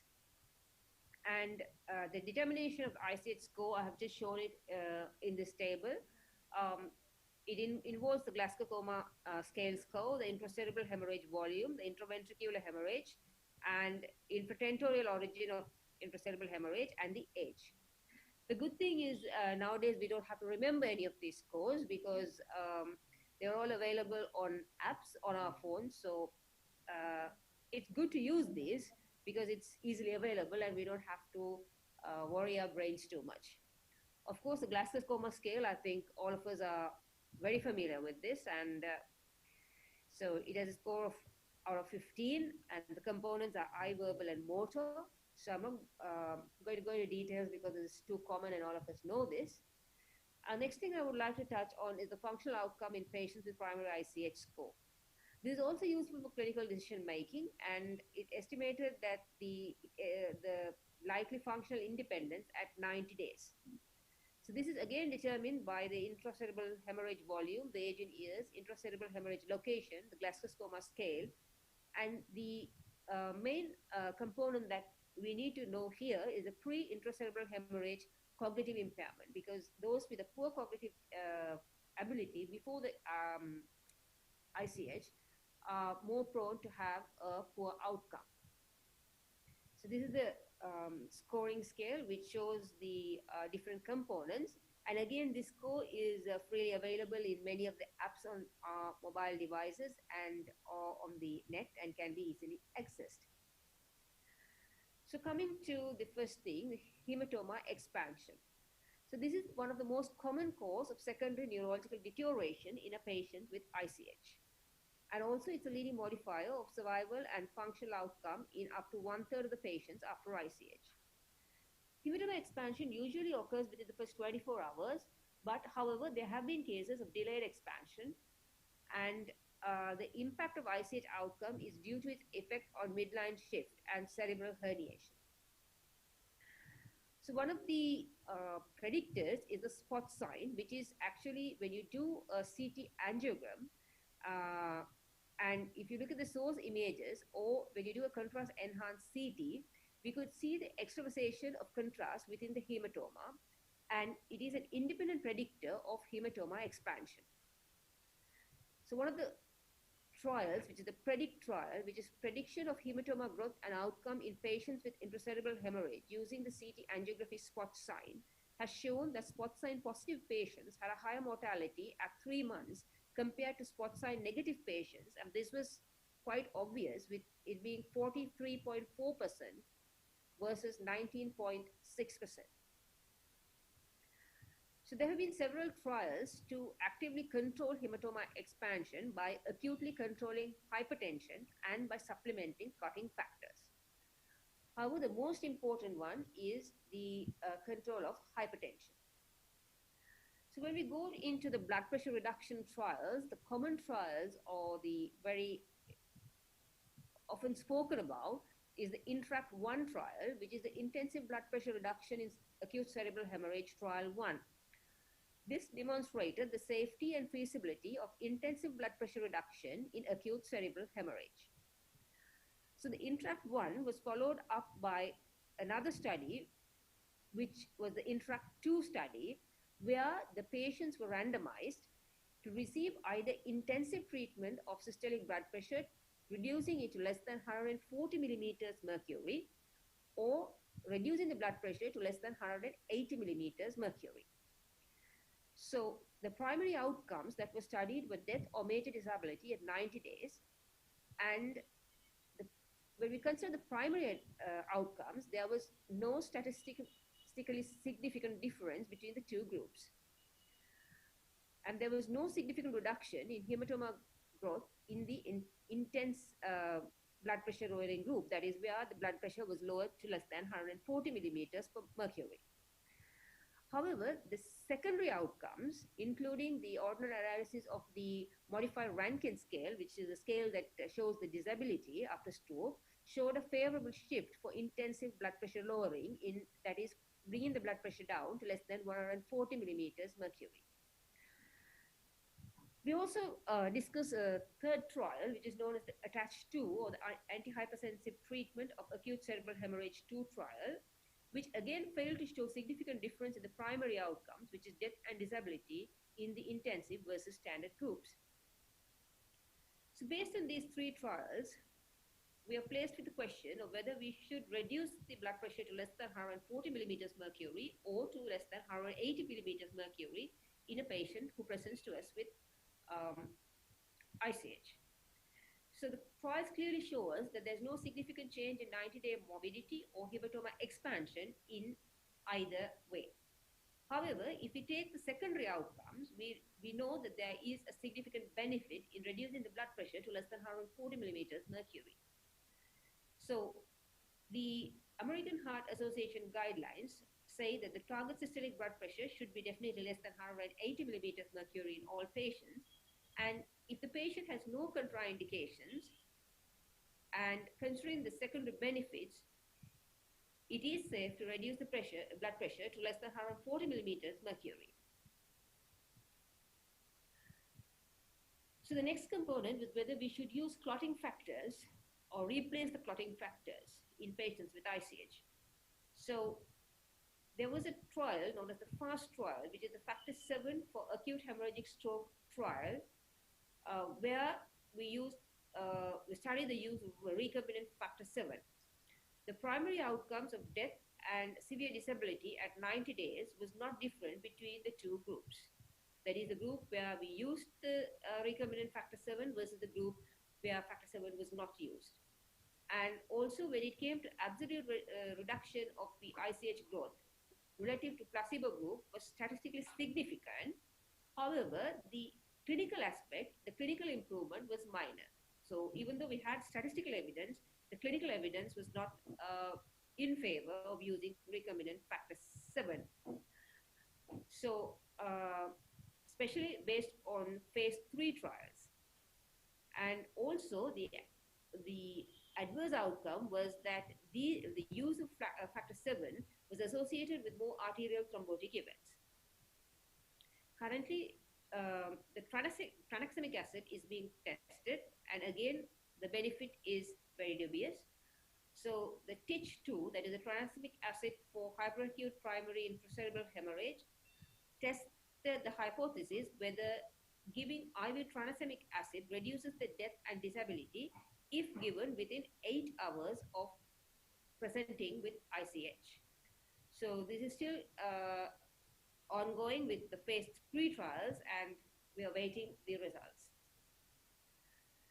And what do we do with patients who have coagulopathies or those who are on anticoagulants? So those who have abnormalities in primary or secondary homeostasis, or those who are on anticoagulants, are more prone to have ICH and account for up to 20% of patients with ICH. And also the likelihood of ICH expansion is more in these patients because they are unable to form stable clots. Further, most of our patients are on anticoagulants, which are the commonly used anticoagulant in Sri Lanka in our setup is the vitamin K antagonist or warfarin. So what do we do if we get a patient with ICH on anticoagulants? The first thing that we do is stop anticoagulants and if the patient has a coagulopathy for anything, we could use replace the deficient factor. But for normal cases where we use warfarin, then we use vitamin K and we can give fresh frozen plasma. Prothrombin complex concentrate has benefits over fresh frozen plasma in the terms of correcting INR rapidly and completely, and has overall safety and is superior to fresh frozen plasma. However, there is a small prothrombotic risk, but is generally preferred over FFP if available, but it is not available in all centers. So if the most commonly used agent in our setup is fresh frozen plasma. However, currently now we tend to see patients on novel oral anticoagulants or the NOACs, and so I think we should know a bit about them. So the most common ones are the direct thrombin inhibitors and the factor 10A inhibitors, and they're used preferred these days over warfarin because of their stable pharmacokinetics. So we are hoping to see more and more of these being used. So if we take dabigatran, which is a direct thrombin inhibitor, it has a specific reversal agent called idarosizumab, which is a humanized monoclonal antibody fragment against dabigatran. For the other direct thrombin inhibitors, we need to use the usual prothrombin complex concentrate, antifibrinolytic agents, and sometimes we need to use pro-hemostatic therapies such as desmopressin. When we consider the factor 10A inhibitors, dialysis is not useful because they have a very low renal excretion, and the common agent used for reversal is prothrombin complex concentrate. So what about patients and antiplatelets? Again, the evidence is controversial, and it is well known that antiplatelets will worsen the clinical outcome and increase hematoma expansion, and the hematoma expansion and the clinical outcomes are independent of the antiplatelet used.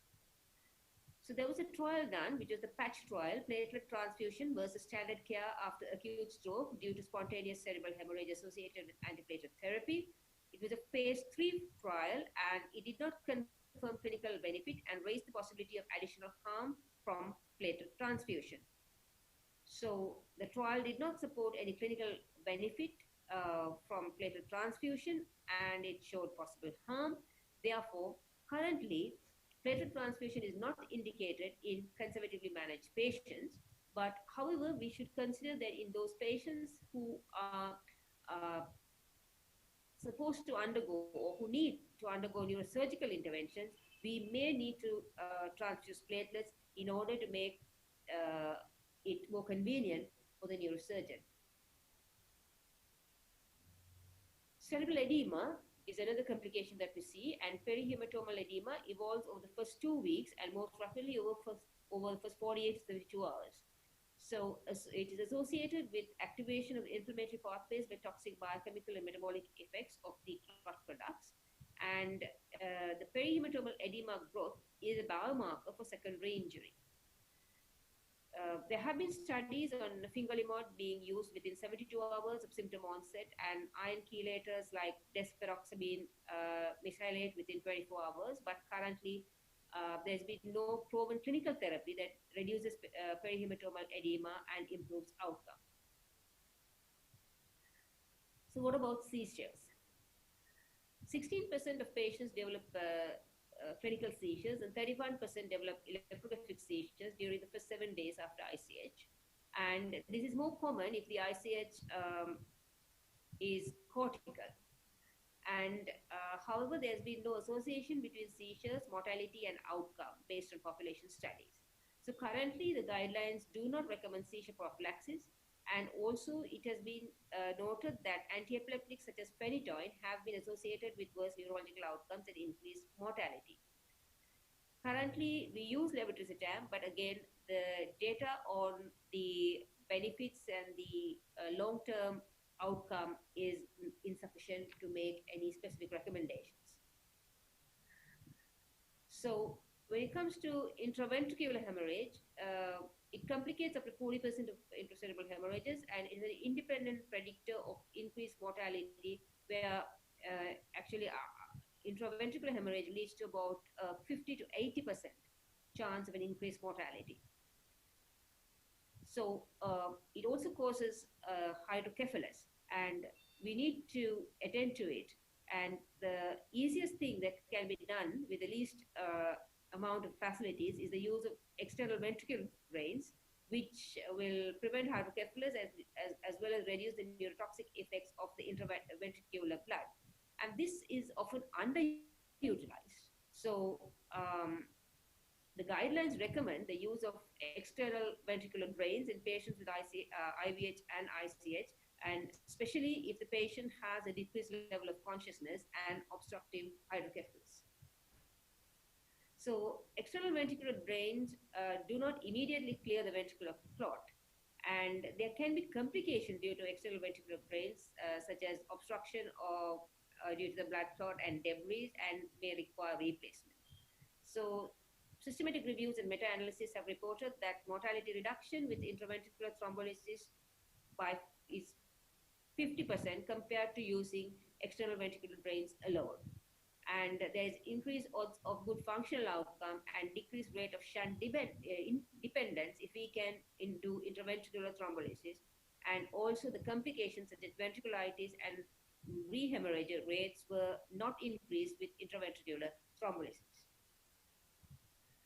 So coming to surgical management, I'm going to be very brief on this because the next speaker, my colleague, will be, the neurosurgeon will give some expert opinion on that. So we need to know that anyone with a lobar hemorrhage or cerebellar hematoma larger than 3 centimeters usually deteriorate rapidly, and therefore it's very important for us to alert the neurosurgical on-call team as soon as we note this on the CTs. And there is uncertainty regarding deep hemorrhages where the parenchymal injury required to access the hematoma appears to be a limiting factor. So currently, new devices and minimally invasive techniques are undergoing rigorous investigations and probably will be the management choice in future. So I would like to conclude that the management of ICH is evolving, especially in the surgical field with new techniques coming up, and recent progress has been made on the best management practices of coagulopathy, blood pressure control, cerebral edema, and outcomes, prognosticating during the care of patients with ICH, and specific treatments for underlying pathophysiological processes triggered by exposure to viable brain parenchyma to the blood and its degradation products is lacking. So that's something that we need to focus on. And surgical management, of course, is undergoing rapid evolution, and minimally invasive surgical techniques should be the leading role in future. Thank you.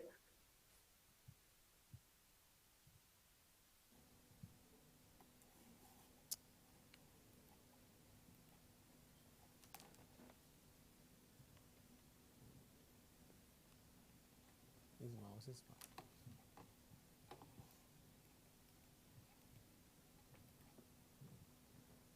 Can you get unmute it?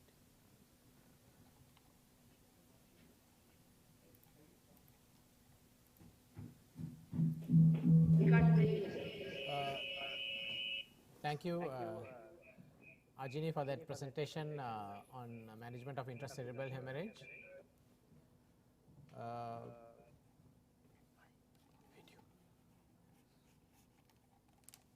In the interest of time, I think we'll move on to the next talk. And I would like to introduce Dr. S.P. Adityan, MBBS, MRCS, MD, surgery, consultant neurosurgeon, teaching hospital Jaffna. He graduated from Faculty of Medicine, University of Colombo, and obtained fellowship in neurosurgery at the Royal Stroke University Hospital, Stoke-on-Trent, UK, and he was both certified as a neurosurgeon in 2018. Dr. Adityan will be speaking to us on surgical interventions in stroke, ischemic stroke, intracerebral hemorrhage, and subarachnoid. Over to you, Dr. Adityan.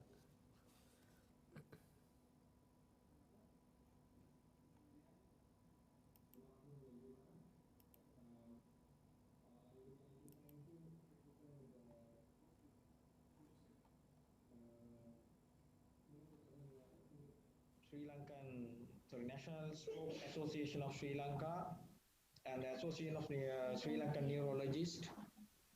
You can hear, no? Can hear? Can you hear? Yeah.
Here, no?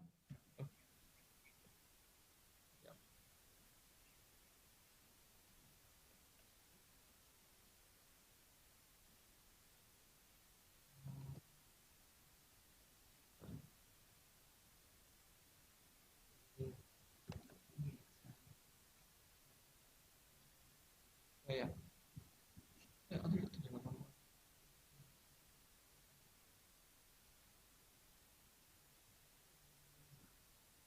Zoom போயிட்டு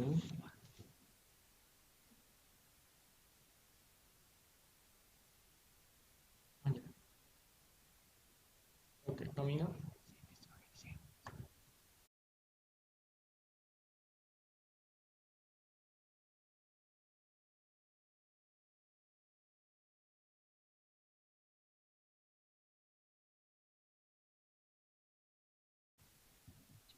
Okay, good afternoon, everyone.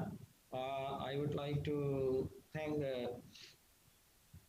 Neurological Association of Sri Lanka and the Stroke Association of National Stroke Association for giving me the opportunity. And after a lot of fact about this management of stroke from the neurologist, mine will be a very straightforward, because the researchers have not concluded something and there are definite decisions on it. So let me to start.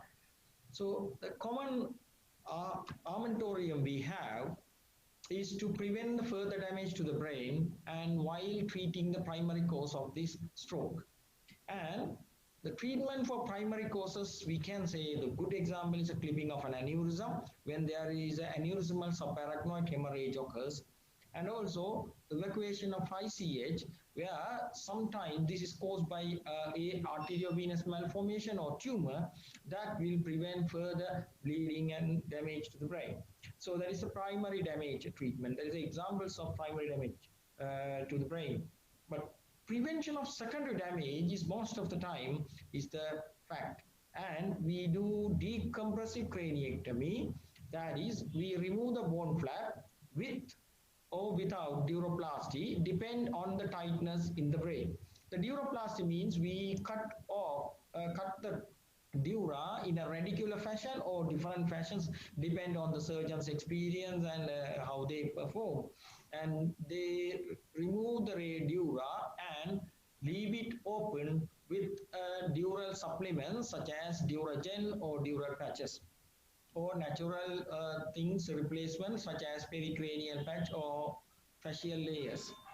And also insertion of external ventricular drainage where we drain the CSF from the ventricular system will reduce rapidly the intracranial pressure, and also it will allow the brain or the CSF flow around the brain. And also we do occasionally do ICP bolt insertion to monitor the intracranial pressure, which will guide us the management. So these are the common options for, we have all three things. We depend on the conditions. We may choose one of these armamentarium.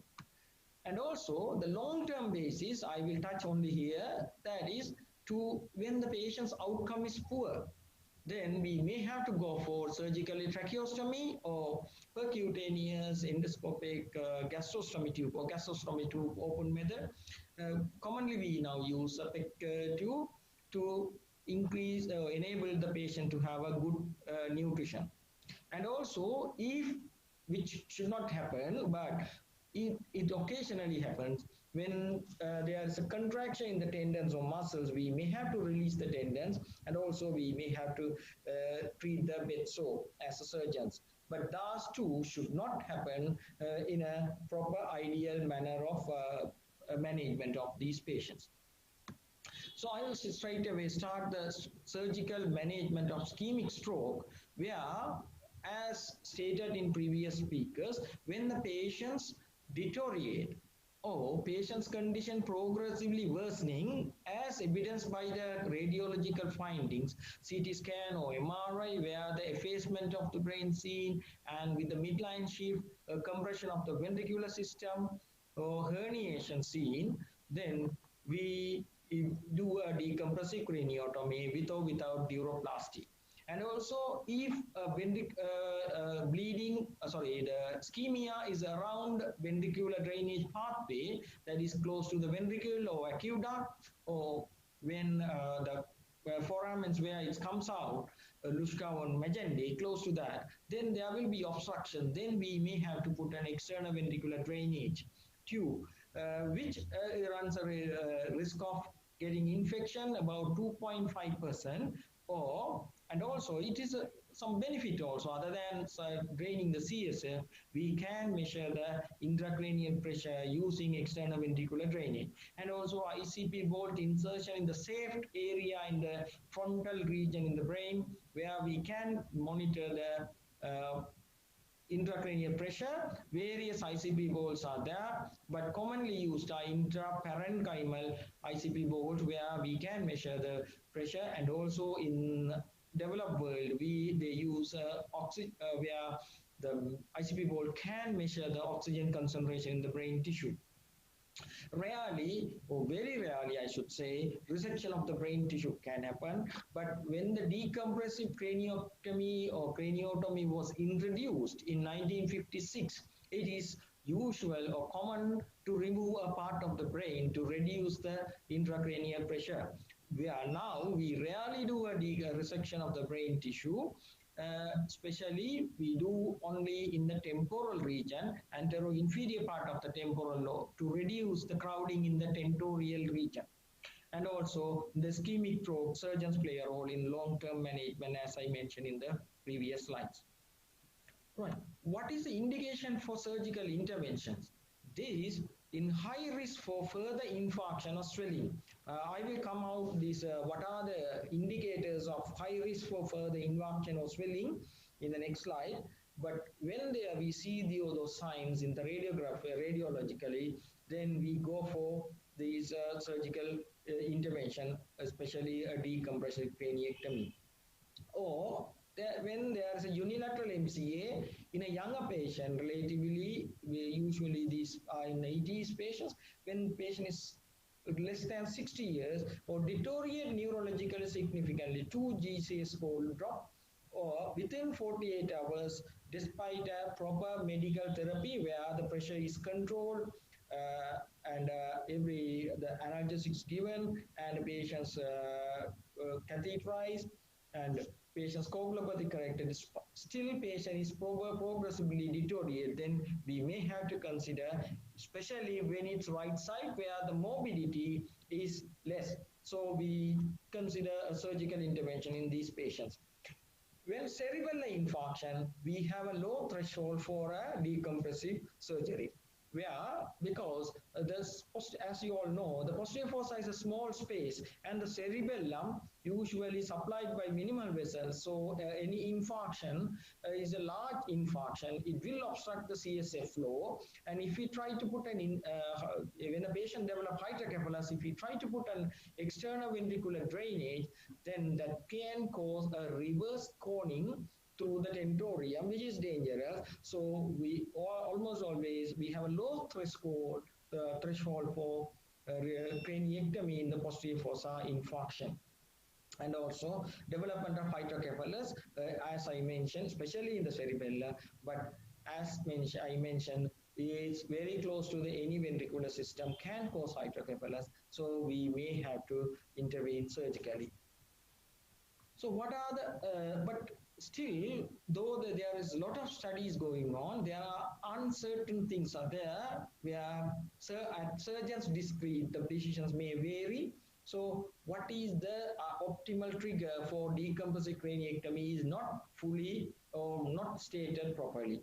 And efficacy in this decompressive craniectomy in an old patient is not properly analyzed or not understood properly.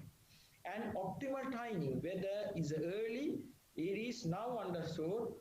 Less than 4 hour surgery is not useful. It carries a high risk of bleeding or expansion of the ischemic area.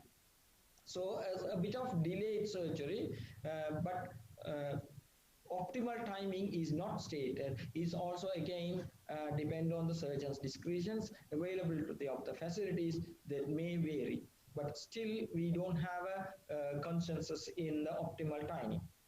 And usefulness of the biomarkers such as MMP9, which is blood-brain barrier tissue or the blood-brain barrier marker, which shows a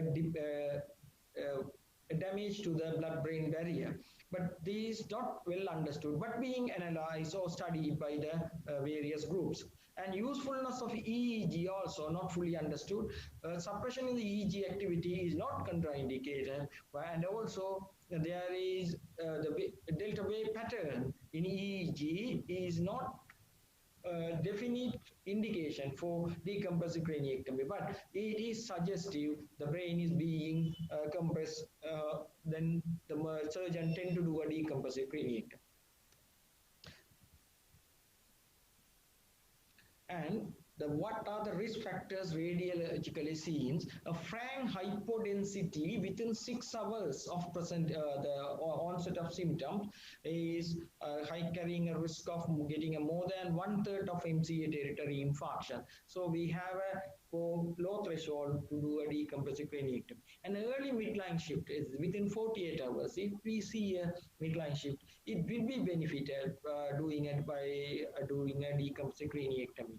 And in a serial scan taken within 48 hours time, where it shows some worsening of the hypodensity area, then better these patients will be benefited by doing a decompressive craniectomy. And also MRI, DWI volume within 6 hours, if it is more than 80 ml, predict a rapid course. So it's better to go for a decompressive craniectomy. And also in angiogram, if we see, if by chance, if we do for the diagnostic purpose, we do an angiogram. And if we see incomplete circle of release, it is better to go for a decompressive craniectomy that will reduce the mortality. And other surgical measures, routine ICP bolt is not indicated in a surgery in a ischemic strokes, but ventriculostomy alone is rarely done. Also the others is a long-term measurements, tracheostomy and peg feeding. So these sort of patients coming with the involvement of the thalamus region on the left side.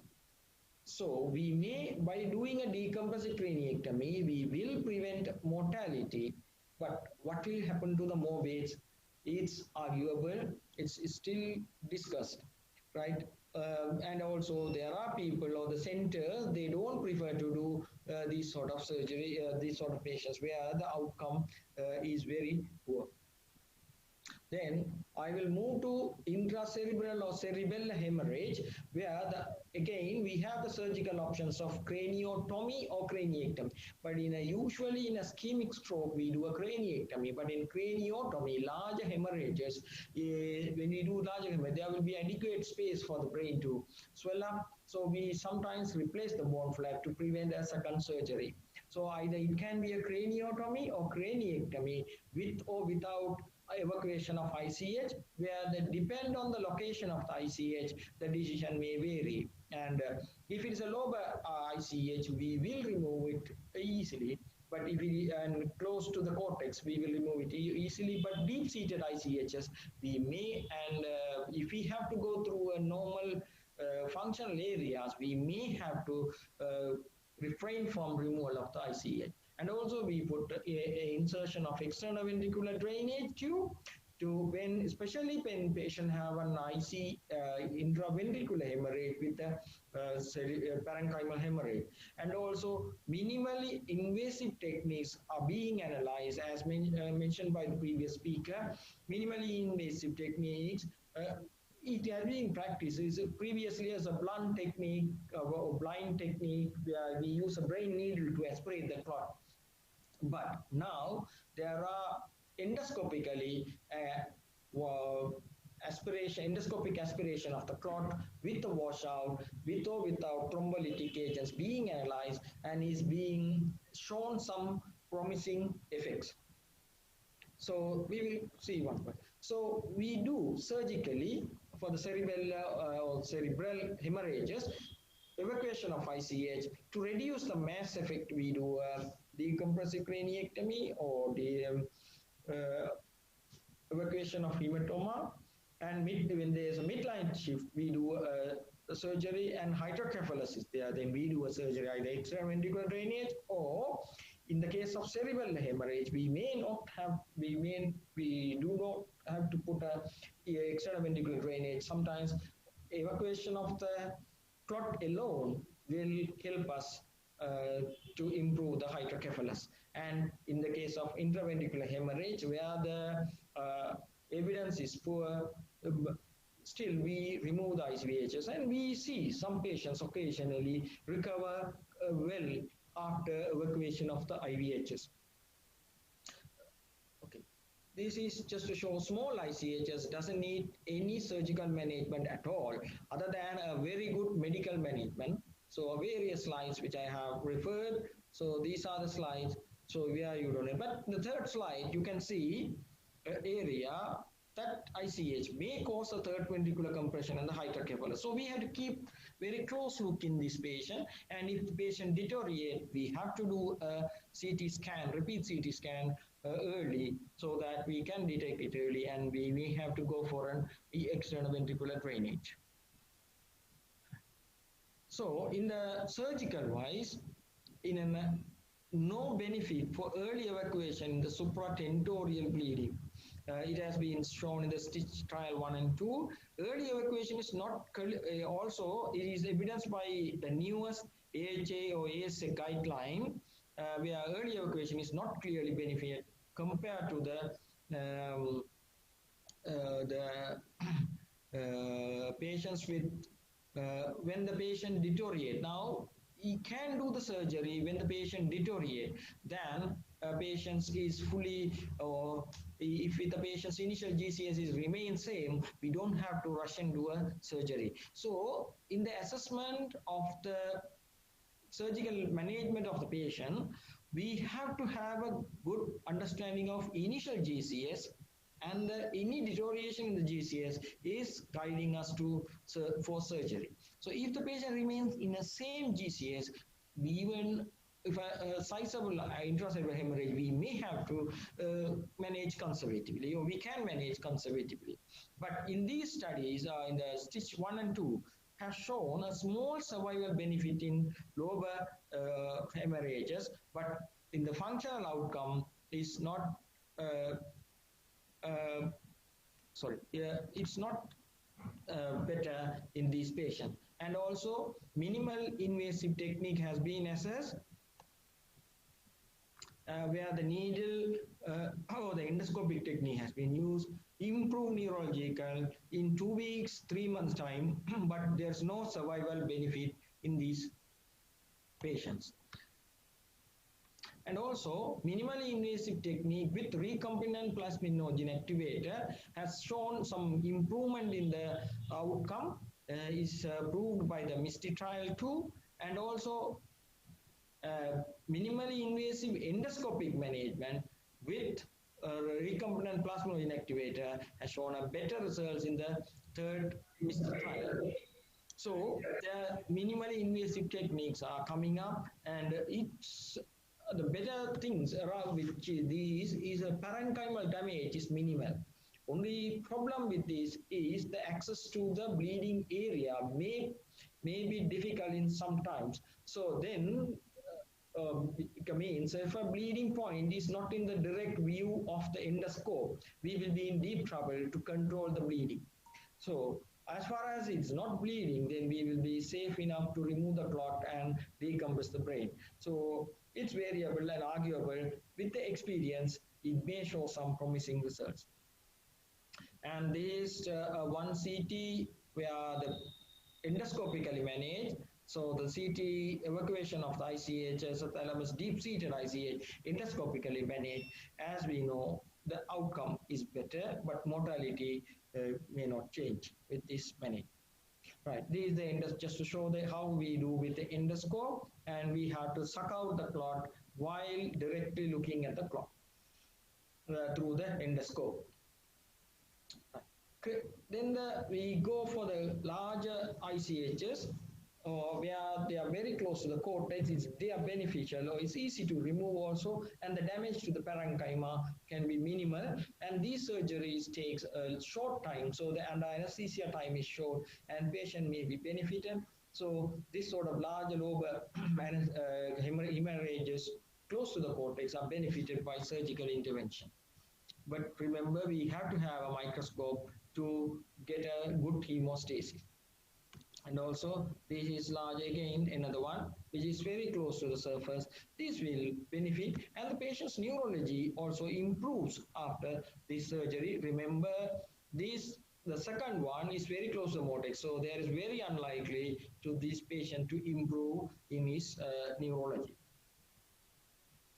And cerebral hemorrhages, when it's more than 3 centimeters, or if it's causing a brainstem compression, or it's causing hydrocephalus, surgical intervention is essential with or without external ventricular drainage.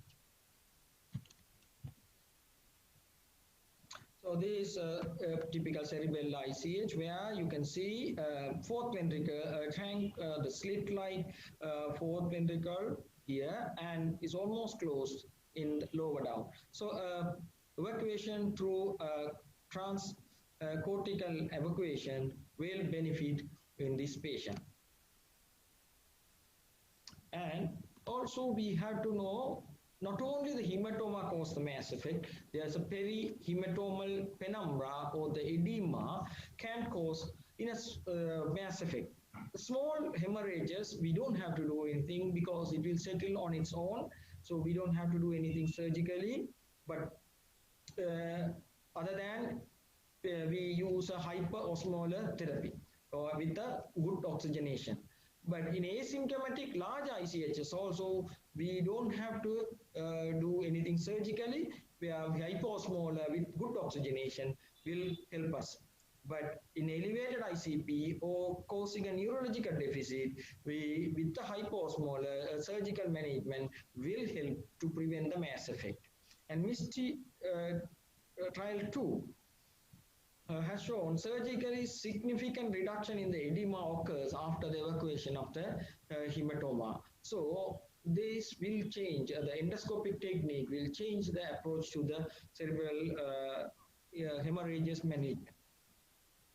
And in the intraventricular hemorrhages, up to 45% of the intracerebral hemorrhages associated with intraventricular hemorrhage, and when it is present, it is an independent predictor of poor outcome. We should know because for various reasons. One is intraventricular hemolytic material will diffuse all over the brain and can cause damage to the coverings of the nerves. So that can cause further damage, and also it can cause blood obstruction, and evacuation completely is not easy, and sometimes the clots are strongly adhered to the intraventricular wall and the choroid plexus and the vessels or veins, and evacuation can cause damage to the vessels or the intraventricular wall, and it may give a poor outcome. And so in intraventricular hemorrhage, we have to consider extraventricular drainage, especially when the patient having a low GCS, large IVH, with high ICP or herniation, we may have to consider extraventricular drainage. But remember, when we put an extraventricular drainage, the first CSF may be drained, but if a clot is a strong solid one, it may come and obstruct the holes in the extraventricular drainage tube. So we may have to aspirate it with the brain needle or with the endoscope before we place the extraventricular drainage. And also intraventricular fibrinolytic therapy has been tried, but which has not shown much benefit in the outcome, but there is less mortality in the patients. So, and also now the decompressive craniotomy in the hemorrhages alone is yet to prove to improve the outcome of the patient. So these sort of hemorrhages, again, is always debatable between neurosurgeon and the neurologist. So you can see, and these are poor outcome ICHs. Then the subarachnoid, I will go very quickly because it has been extensively discussed. So the clipping of aneurysm or resection of AVM can be done by neurosurgeons, and with the availability of the interventional radiology, now the requirement for neurosurgeons for this has come down. Anyhow, still there is some requirement. I will show in the next slide. And insertion of extraventricular drainage when the patient is developing hydrocephalus or lumbar drain, which is causally has to be decided, can be done, or insertion of ventricular peritoneal shunt when the subarachnoid hemorrhage remains for long and causing chronic hydrocephalus. And also in subarachnoid hemorrhages also can cause cerebral edema and ischemia, so that then we may have to go for a decompressive craniectomy while we are clipping or later. ICP bolt insertion also used when expecting or anticipating increase in the intracranial pressure. Indicators for surgery is when down to the coiling is when the SH is more than 5 millimeter hematoma associated with the more than 50 millimeter of hematoma is a large hematoma, or when it is in the MCA territory, or when aneurysm is having a large neck which is not amenable for coiling, but it can be benefited or it can be treated by flow diverters, but the technique has to be developed by the interventional radiologist. So if it is available, it can be tried. Otherwise, it has to undergo a surgical management. And giant aneurysm, where a lot of coiling needed and where the dislodgement of the coiling can occur, and it may lead to a distal infarction. So better to use a surgical technique to stabilize or prevent the further bleeding in giant aneurysm. So preference for coiling when there's a poor subarachnoid hemorrhages or more than 70 years patients or posterior circulations are preferred for coiling, a definite preference for coiling. And prevention of vasospasm, I have to talk, though is a medical management, I have to mention it's very important to prevent a ischemia or stroke following an aneurysm or AVM management. So we have to follow these suggestions or the management plan to prevent this stroke. So minimum hypertension time is now the anesthetics are experienced enough to reduce the blood pressure very close to the clipping, so that we minimize the hypertension time, then preventing the stroke. And also oral nimodipine, whenever we see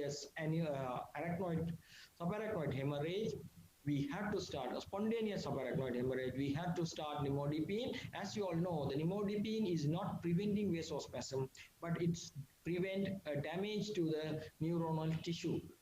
And we have to maintain a euvolemia.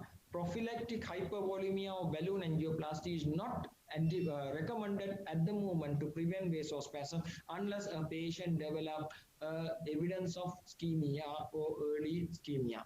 And normothermia is advocated for prevention of vasospasm. And transcranial Doppler monitoring is being done in most of the centers in neurosurgery.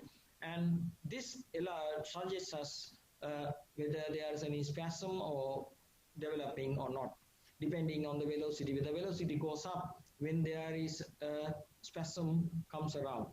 And hypertensive therapy is advisable in post-secure. So normally in all the aneurysm, we suggest to reduce the blood pressure less than 160 to prevent secondary or recurrent bleeding. But post-clipping or post-securing the aneurysm, we have to go for hypertensive therapy to prevent vasospasm. And also angioplasty or intra-arterial vasodilator, balloon dilatation can be used when patient is not improving for the medical measures. And also intra-arterial vasodilators are commonly used as a papillary. And also CSF drainage in subarachnoid hemorrhage patients will be benefit.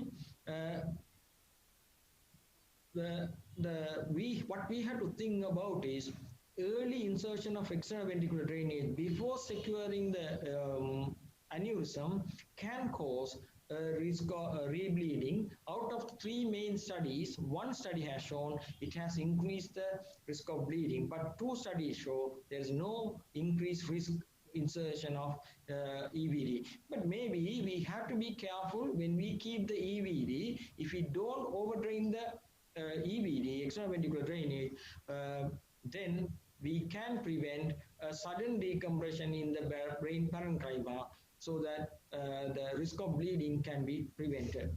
And lumbar drain, we have to assess, and the study shows that than EVD, lumbar drain doesn't have an increased risk of rebleeding. But remember, to prevent coning in the foramen magnum region, we used to do 5 to 10 ml controlled drainage of the CSF.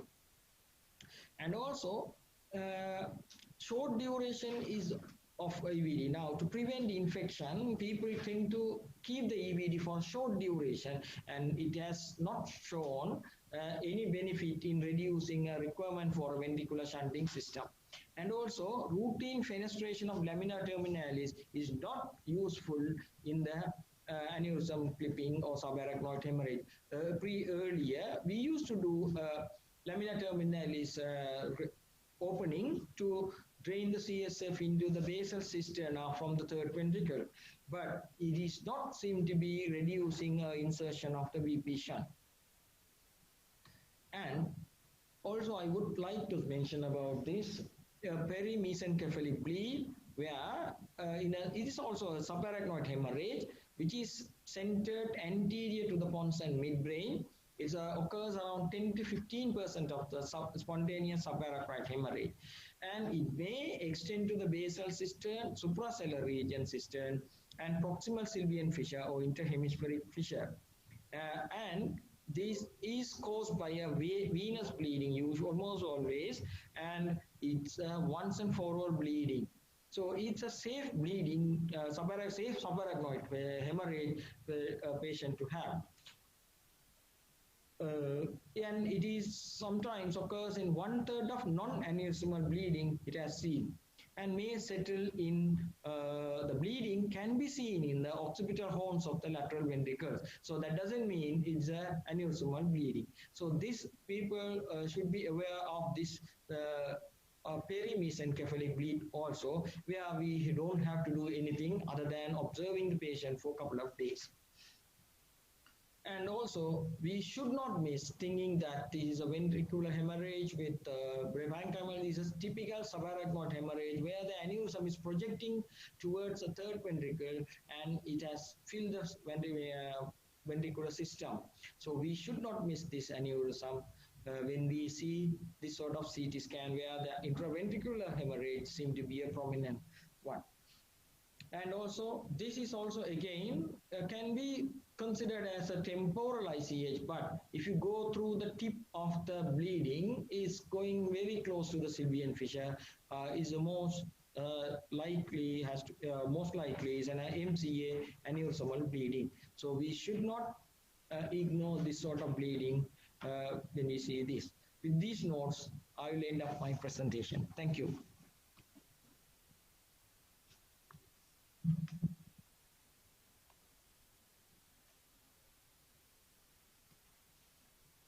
Thank you, Dr. Ativan, for that comprehensive outline of management, surgical management of both ischemic and hemorrhagic stroke.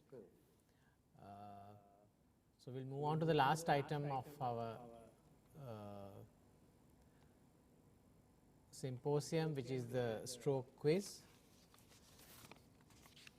And I would like to introduce Dr. Manjula Caldera, MBBS, MD, MRCP, UK, MRCP Neurology. Manjula completed his undergraduate training from University of Colombo, and after obtaining his MD, he underwent neurology fellowship training in King's College Hospital, London. He's currently the consultant neurologist at the Teaching Hospital, Anuradhapura, and he was a member of our WFN quiz winning team representing Sri Lanka at the World Federation of Neurology World Congress at the quiz program, where this country came second in this quiz, and he was a member of this quiz team. So I am privileged to have him to do the stroke quiz for us, and I would invite Manjula to start. So I would also advise our viewers to participants to use the mobile phone.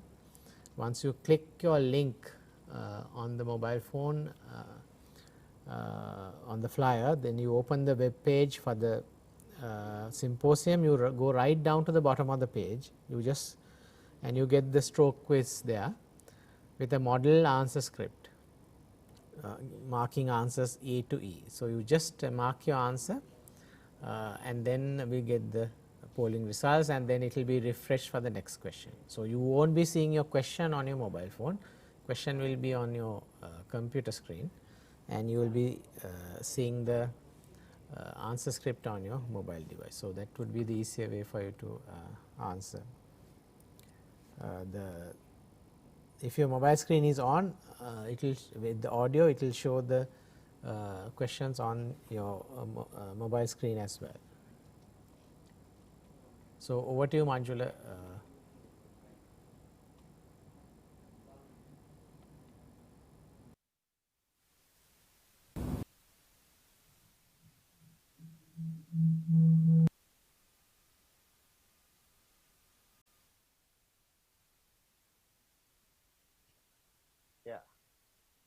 Okay. Can you all hear me? Yes, we can hear you. Yeah. I'd like to thank President of National Stroke Association of Sri Lanka and the Association of Sri Lankan Neurologists inviting me to do this the stroke quiz. Can I start my slides? Yeah.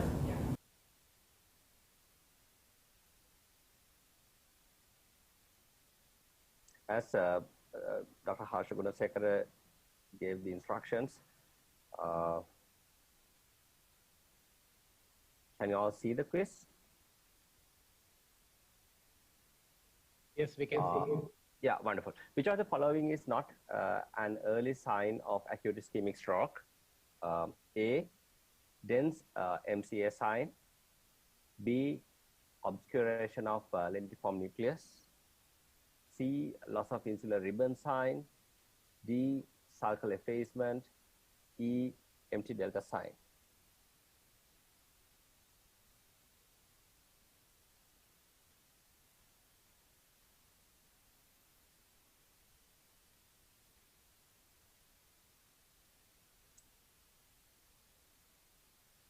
I think it's the live streaming. I'm not in parallel, I guess, as with the Zoom. I don't know whether I need to catch up it again because I see the live streaming. I can't see that I'm on live.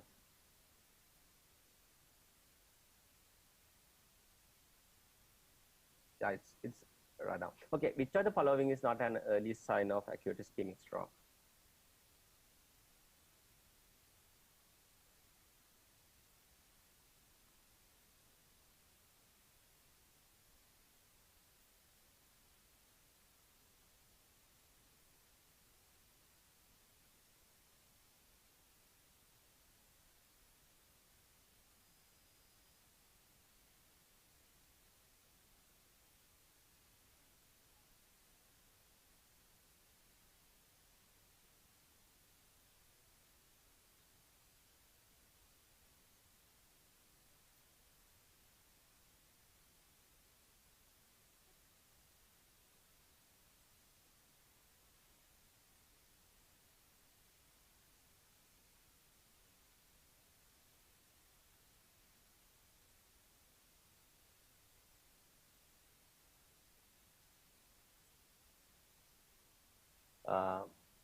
Can we see?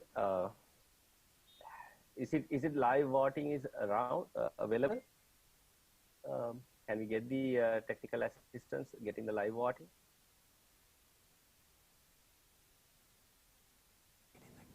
Yeah. So the answer is empty delta sign. Let's go for the answers.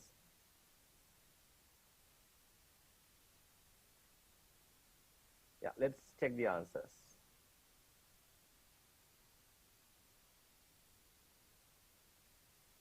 Can you share my screen in the live presentation, please?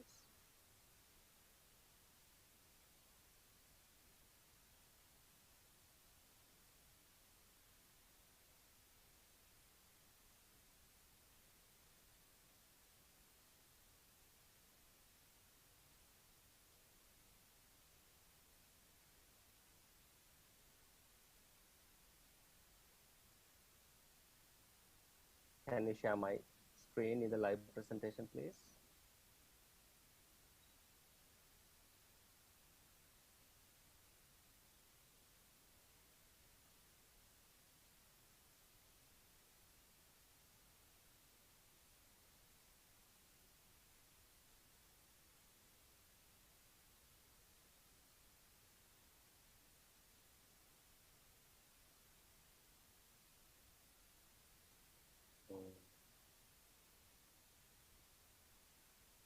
Dr. Harsha, if I think I'm sort of currently seeing that my sort of Zoom link is not parallel with the live presentation as I guess. No, we can see your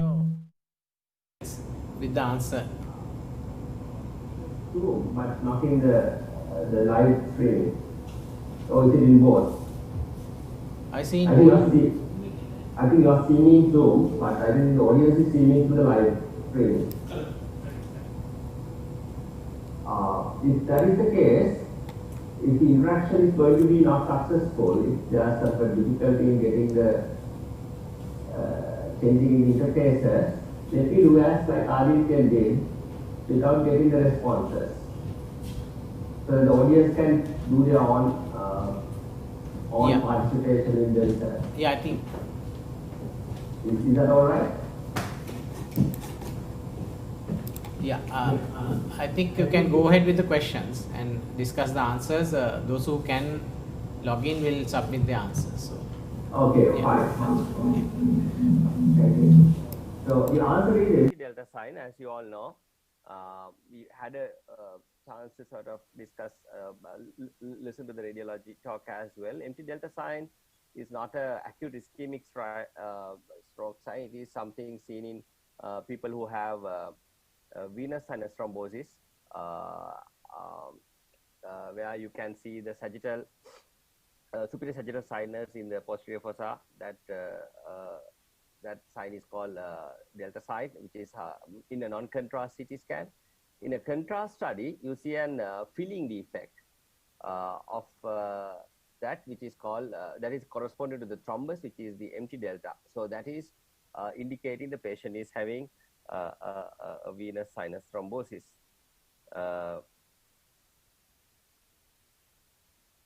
The hyperacute stroke imaging, the other important signs that one would find useful are the dense middle cerebral artery sign, where you can see the blood clot in the middle cerebral artery, and the hypoattenuation of the brain tissue, where you get reduced attenuation of the affected side, and obscuration of the lentiform nucleus, loss of insular ribbon, and then the sulcal effacement are also signs of hyperacute stroke imaging. So the answer is empty delta sign. Now, which one of the following is wrong regarding imaging in acute ischemic stroke? Non-contrast brain scan is effective in detecting intracerebral hemorrhages. Response B, MRI DWI images is extremely sensitive to exclude intracerebral hemorrhages. MRI diffusion flare mismatch is helpful in IV thrombolysis in wake-up strokes and unclear onset of time, more than 4.5 hours. Response D is CT angiogram with CT perfusion or MR angiogram with diffusion-weighted images, useful in selecting candidates for mechanical thrombectomy between 6 to 24 hours. Response E is early stroke thrombolysis trials like NINDS and ECAS were based on non-contrast CT brain studies. The question is, which one of the following is wrong regarding imaging in acute ischemic stroke?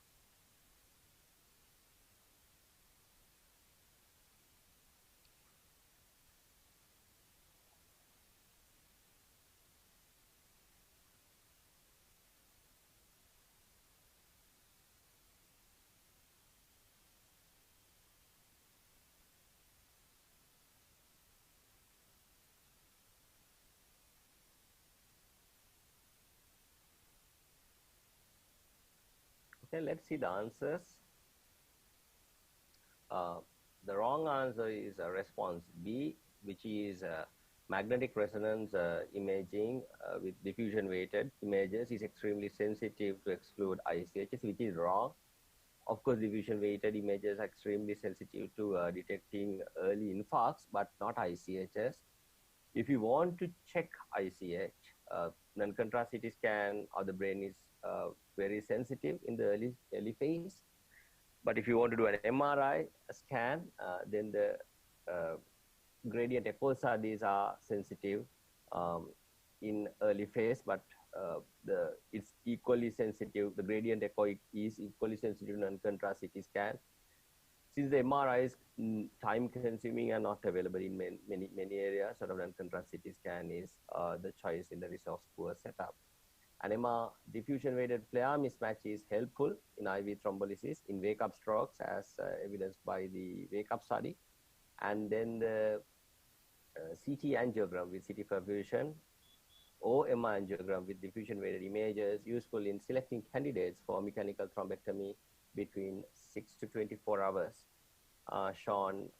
proven in DAWN and diffuse 3 trials. And then the early stroke thrombolysis trials, NINS and ECAS, were based on NCCT scan of the brain, which is correct. Now,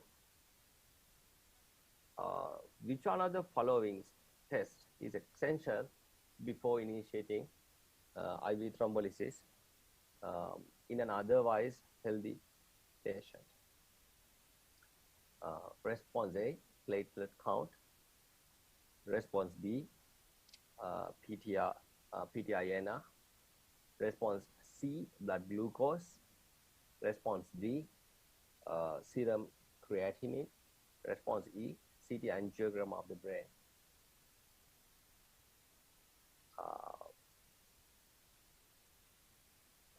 The question is asking about which is essential, which is must be there before initiating IV thrombolysis.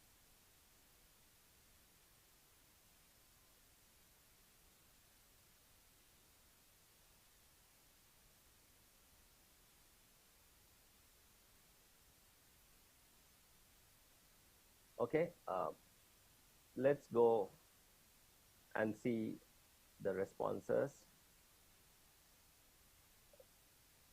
The answer is blood glucose.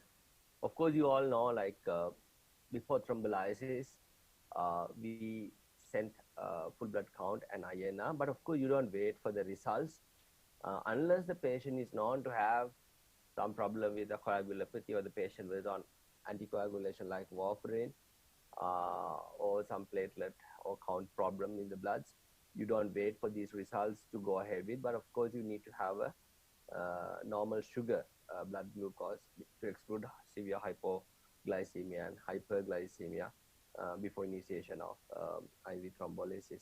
Serum creatinine would be useful in patients who are expected to have CT angiograms, and CT angiogram of the brain is not essential before IV thrombolysis, but it would be a helpful thing in not very straightforward stroke calls if you want to rule out a stroke, or perhaps if the patient is planned for mechanical thrombectomy later on, CT angiography would be a very useful test. Now, question number 4. Which one of the following is not an eponymous syndrome of brain stem stroke? Of course, the eponymous syndromes are going out of the fashion, and anatomical distribution have been described, but still the knowledge of the eponymous syndromes are quite useful to recognize certain syndromes. So response A, Wellenberg syndrome. Response B, Millard-Gubler syndrome. Response C, Forward syndrome. Response D, Anton syndrome. Response E, Raymond syndrome.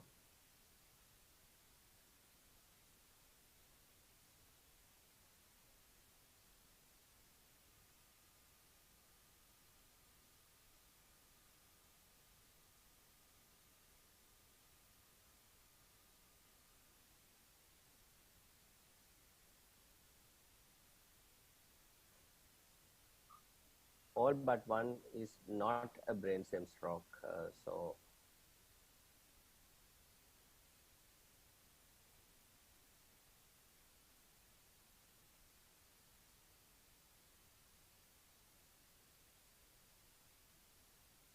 Okay, let's see the responses.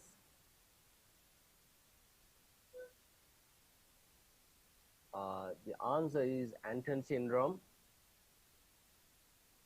Where you all know, like Anton syndrome is visual anosognosia, where you get bilateral visual cortex infarctions or it can happen due to any other structural pathology in the bilateral visual cortices, where the patient has um, extremely reduced vision, but the patient is extremely unaware about the patient's disability, so they quite ignorant about their visual symptoms, but the visual assessment is pretty poor. So that's Anton syndrome. The other syndromes, lateral medullary syndrome, also been called as Wellenberg syndrome, where you get infarction of Picard territory, you can get palatal weakness, and then ipsilateral sensory sign. We check about anesthesia with cerebellar sign. Usually doesn't involve the pyramidal tracts because it's laterally driven. Raymond syndrome, ipsilateral, it's a lesion happening in the anterior pons, where you get ipsilateral, the fascicle of the sixth nerve, the abducer nerve, and then the pyramidal tracts, which gives rise to contralateral hemiplegia because after the pyramidal decussation. The sixth nerve and the contralateral hemiplegia is Raymond syndrome, which is a ventral midbrain syndrome. And then Foveal syndrome is the facial fasciculus, and then facial fascicle, and then the contralateral hemiplegia. So you would see facial nerve with contralateral hemiplegia, which gives rise to Foveal syndrome. And then the Millard-Gubler syndrome is another ventral pontine stroke, where you get the seventh nerve and the sixth nerve fascicle with the contralateral hemiplegia, which is Gubler-Millard syndrome.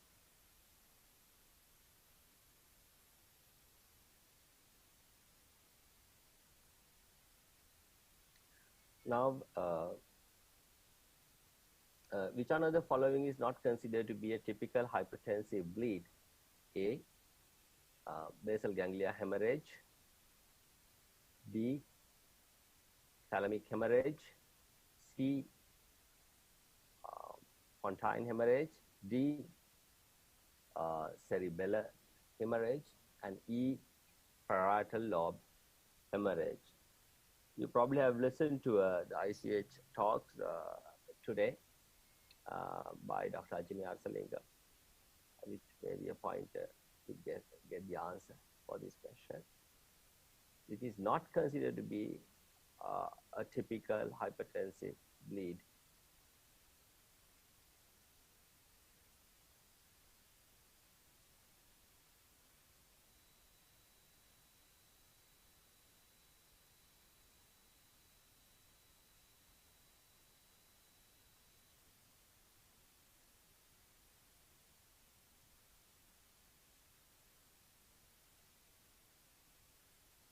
Let's see the answers. So parietal lobe hemorrhage is the one which is not a typical hypertensive bleed. You commonly get hypertensive bleeds in basal ganglia, thalami, in bilateral pontine, in pontine, and then the cerebellar regions. Those are typical of hypertensive bleed. But when you get a lobar hemorrhage, you tend to think some other pathology like cerebral amyloid angiopathy, or perhaps a vessel wall abnormality like aneurysm, or arteriovenous malformation like pathology has to be considered. It's not typical of hypertensive bleeds. Question number 6. Which one of the following is not a radiological sign related to intracerebral hemorrhage? A, spot sign.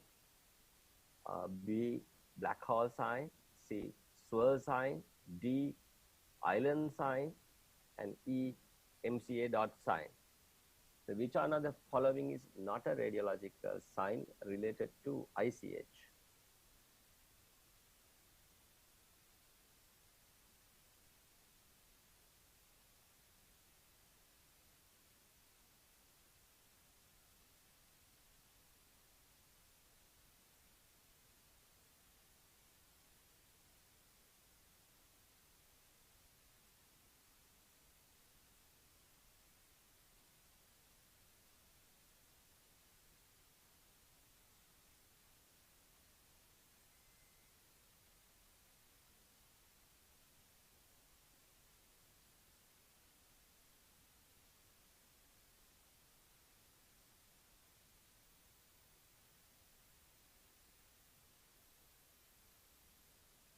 Then let's see the answers.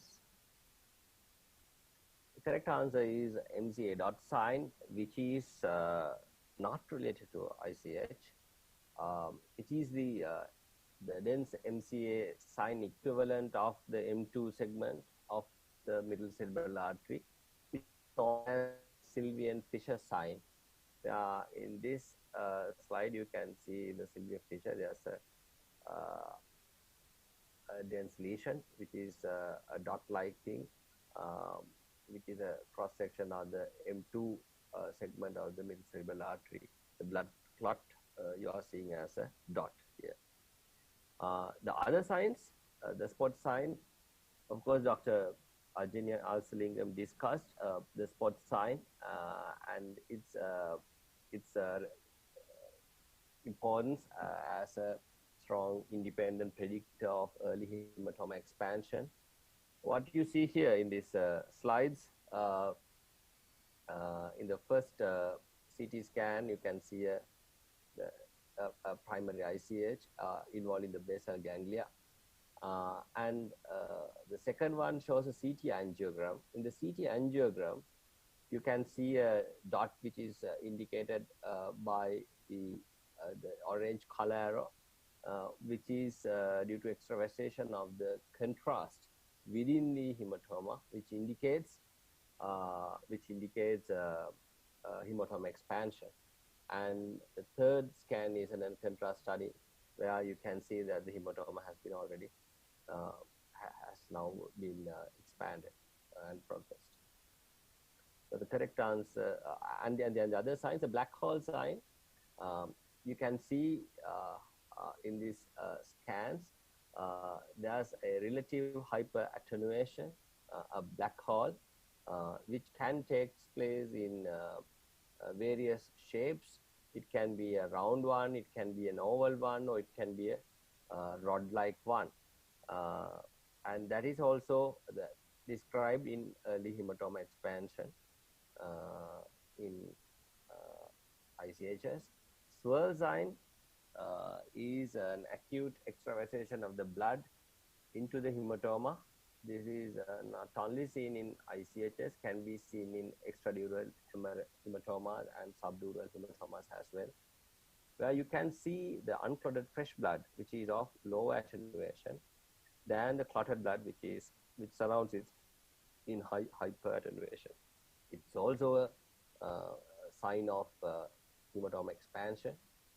And then the island sign, which is shown in this scan, is described as little scattered hematomas separated from the main hematoma. You can see scattered hematomas in various parts of the periphery of the main hematoma, which are completely separated from the main hematoma. It also signifies that the hematoma expansion. So there are many signs which explains the hematoma expansion, and dot sign is the wrong one. Okay, question number 7.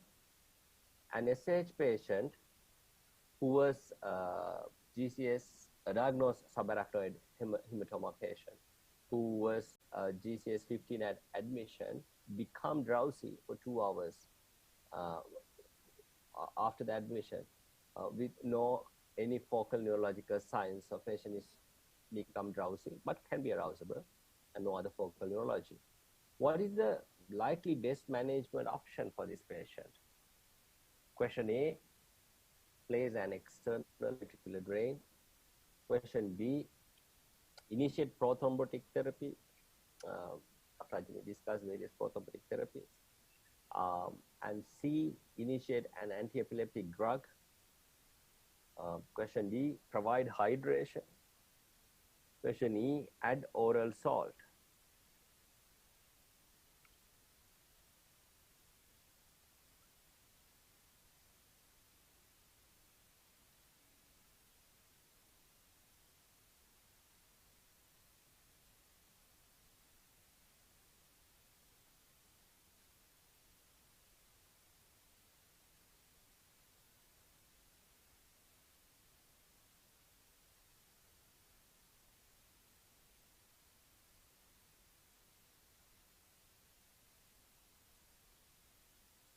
Okay, let's see what is the answer. The answer is place an external ventricular drain. Of course, this may be a little controversial and surprising to some. Now, this patient has a confirmed subarachnoid hemorrhage and patient deteriorated, just became drowsy, but stable otherwise after 2 hours after admission. Now, what are the possible things which a subarachnoid patient, hemorrhage patient can be deteriorated?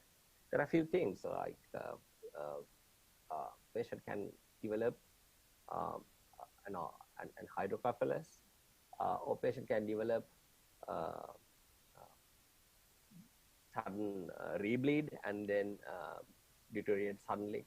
In that case, perhaps you expect a sudden deterioration of the patient and then more sort of neurological deficit. Just being drowsy means GCS something like 15 to 14 something. And then the patient would develop focal neurology and severe headache kind of thing. Can this be something epilepsy? A fit has not been described, and prolonged drowsiness for 2 hours can't be due to a fit. And then provide hydration and oral salt. Yes, these things can be useful, especially when you develop cerebral salt wasting after subarachnoid hemorrhage, but they are not developing immediately after subarachnoid. Perhaps they may develop about a couple of days later. So the expected answer is the patient is drowsy, so that means the patient is developing a hydrocephalus. So external ventricular drain is the most likely the best management option. Of course, that is done after confirming with the CT scan and demonstrating an hydrocephalus being developed. Okay, question number 8. Following was noted in a post-IV thrombolysis patient. Which response is wrong? Now, this has been discussed in the Dr. Aluvihare's lecture. Got into the regarding the critical care in patients with acute ischemic stroke. So, response A, alteplase is a likely culprit. Response B, usually causing upper airway obstruction. Response C, patient on angiotensin converting enzyme inhibitors are at increased risk. Question D, diphenhydramine is a treatment option. Question E, adrenaline nebulization is a treatment option.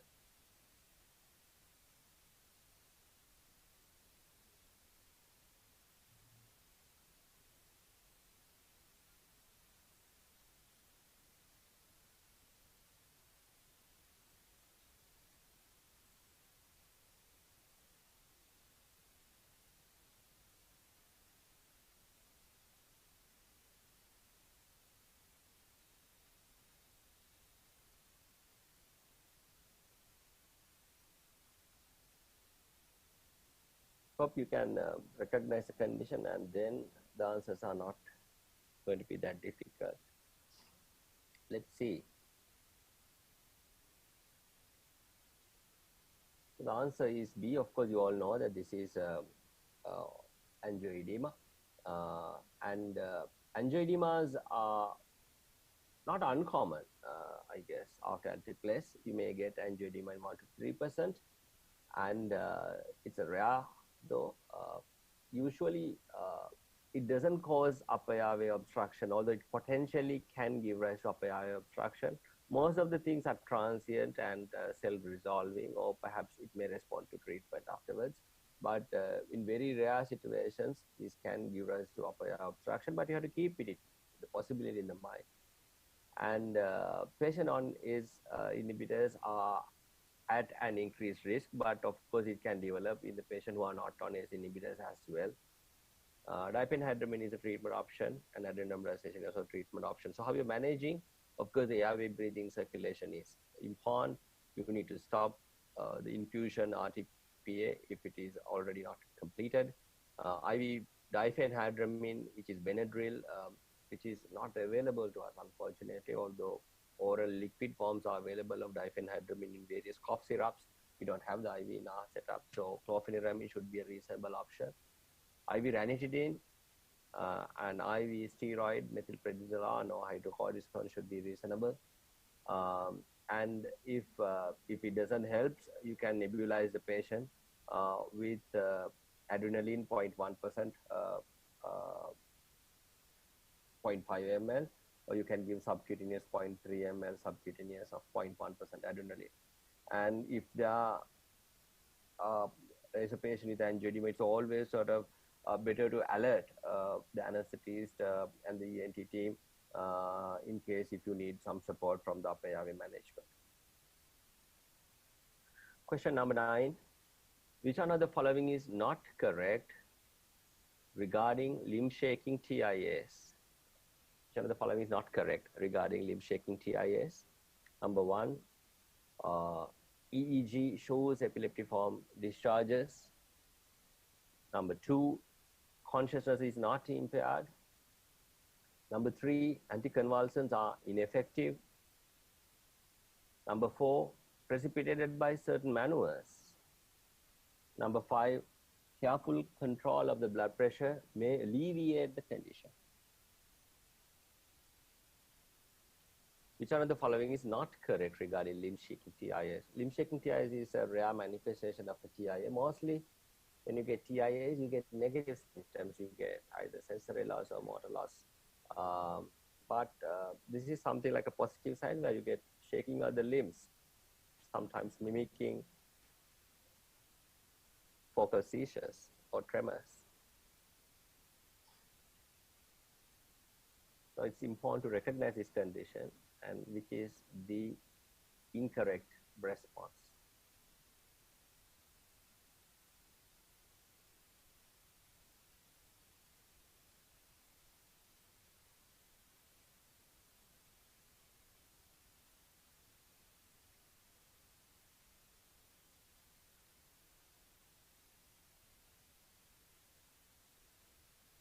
Okay, let's see the answers.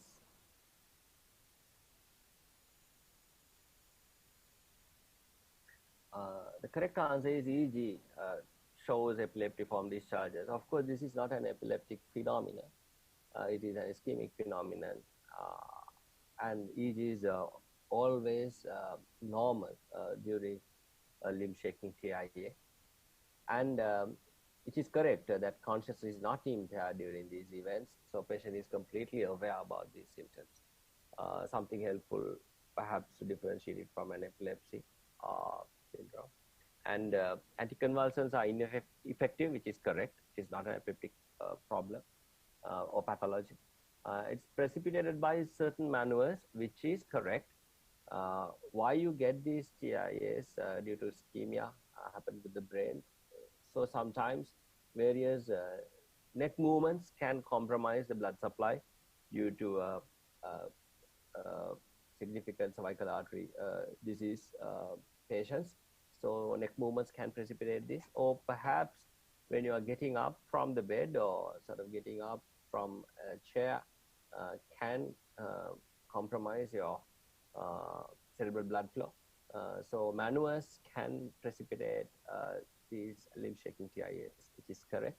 And careful control of blood pressure may alleviate the condition. Yes, it can alleviate the condition. If you drastically drop the blood pressures, these symptoms are more common. So you might have to carefully consider the lowering of the blood pressure in these patients. You might have to allow some amount of high blood pressure in these patients. And of course, you need to look for any compromise in the cervical blood vessels like carotids and the vertebral arteries. And if there's any significant arterial stenosis, you need to treat them surgically or endovascularly by stenting. So that's question number 9. Question number 10. What is the most likely stroke localization? What you are seeing is only a picture of a plate of a stroke patient, what is the most likely stroke localization?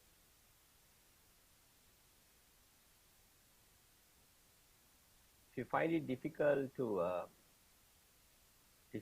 understand, patient has half eaten the plate and left the rest, assuming that he has fully had his meal, and we usually sort of expect people to use the fork with the right hand, so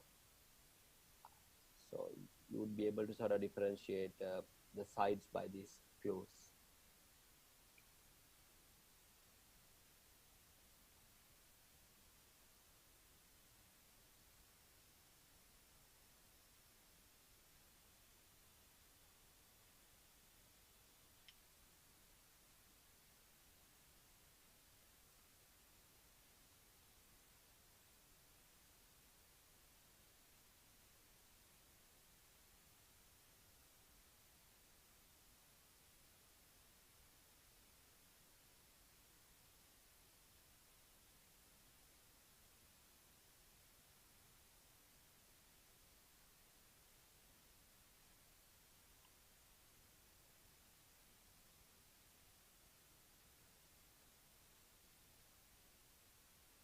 Okay, I think you probably would have figured out what the problem is. Let's see, what's the stroke localization? Yeah, it's a right parietal lobe. Now, the picture describes a possibility of a hemianopia. Now, if you presume that the patient used the right hand to eat the fork and then emptied the right half of the plate, that means the patient has completely inattentive to the left side of the plate. That indicates that the patient has visual and possible visuospatial inattention, which is commonly seen in right parietal lobe infarction. It's a sign of right parietal lobe. Even though if you forget it, or if you can't differentiate the side, whether right or left, what side, the right or left in the plate, still if you recognize if it is the possibility of inattentions, still you would be able to sort of get the answer to the right, localized to the lesion to the right parietal lobe. It is the commonest area where you get inattention, and very rarely left-sided lesions also can be reported with inattention, but most commonly seen in the right parietal lobe lesions. So I hope that ends, and I'd like to add greetings from Anuradhapura, and thank you all for your patience listening.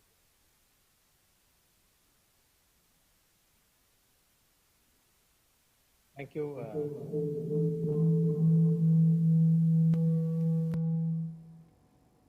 Thank you, Manjula, for that excellent, refreshing quiz for the participants.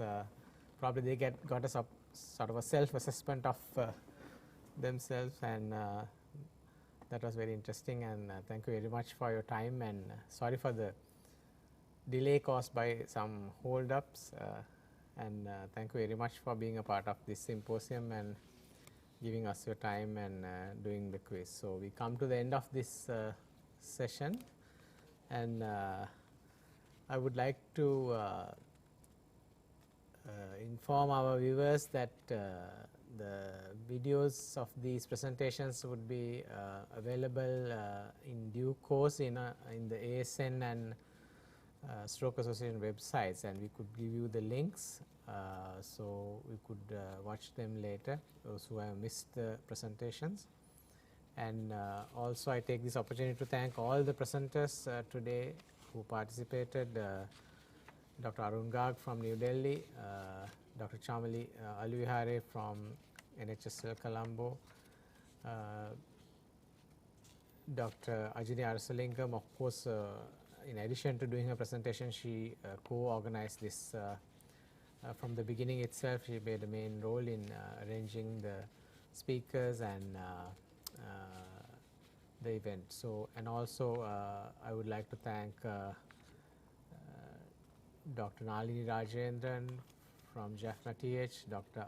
Aditan, neurosurgeon from Jaffna Teaching Hospital, and also Dr. Manjula Kaldera from Teaching Hospital, Anuradhapura. So thank you very much for joining us, and we would like to apologize for the technical issues we had at the beginning, and we will make these presentations available as soon as possible for you to go through if you have missed them. So thank you very much and good afternoon.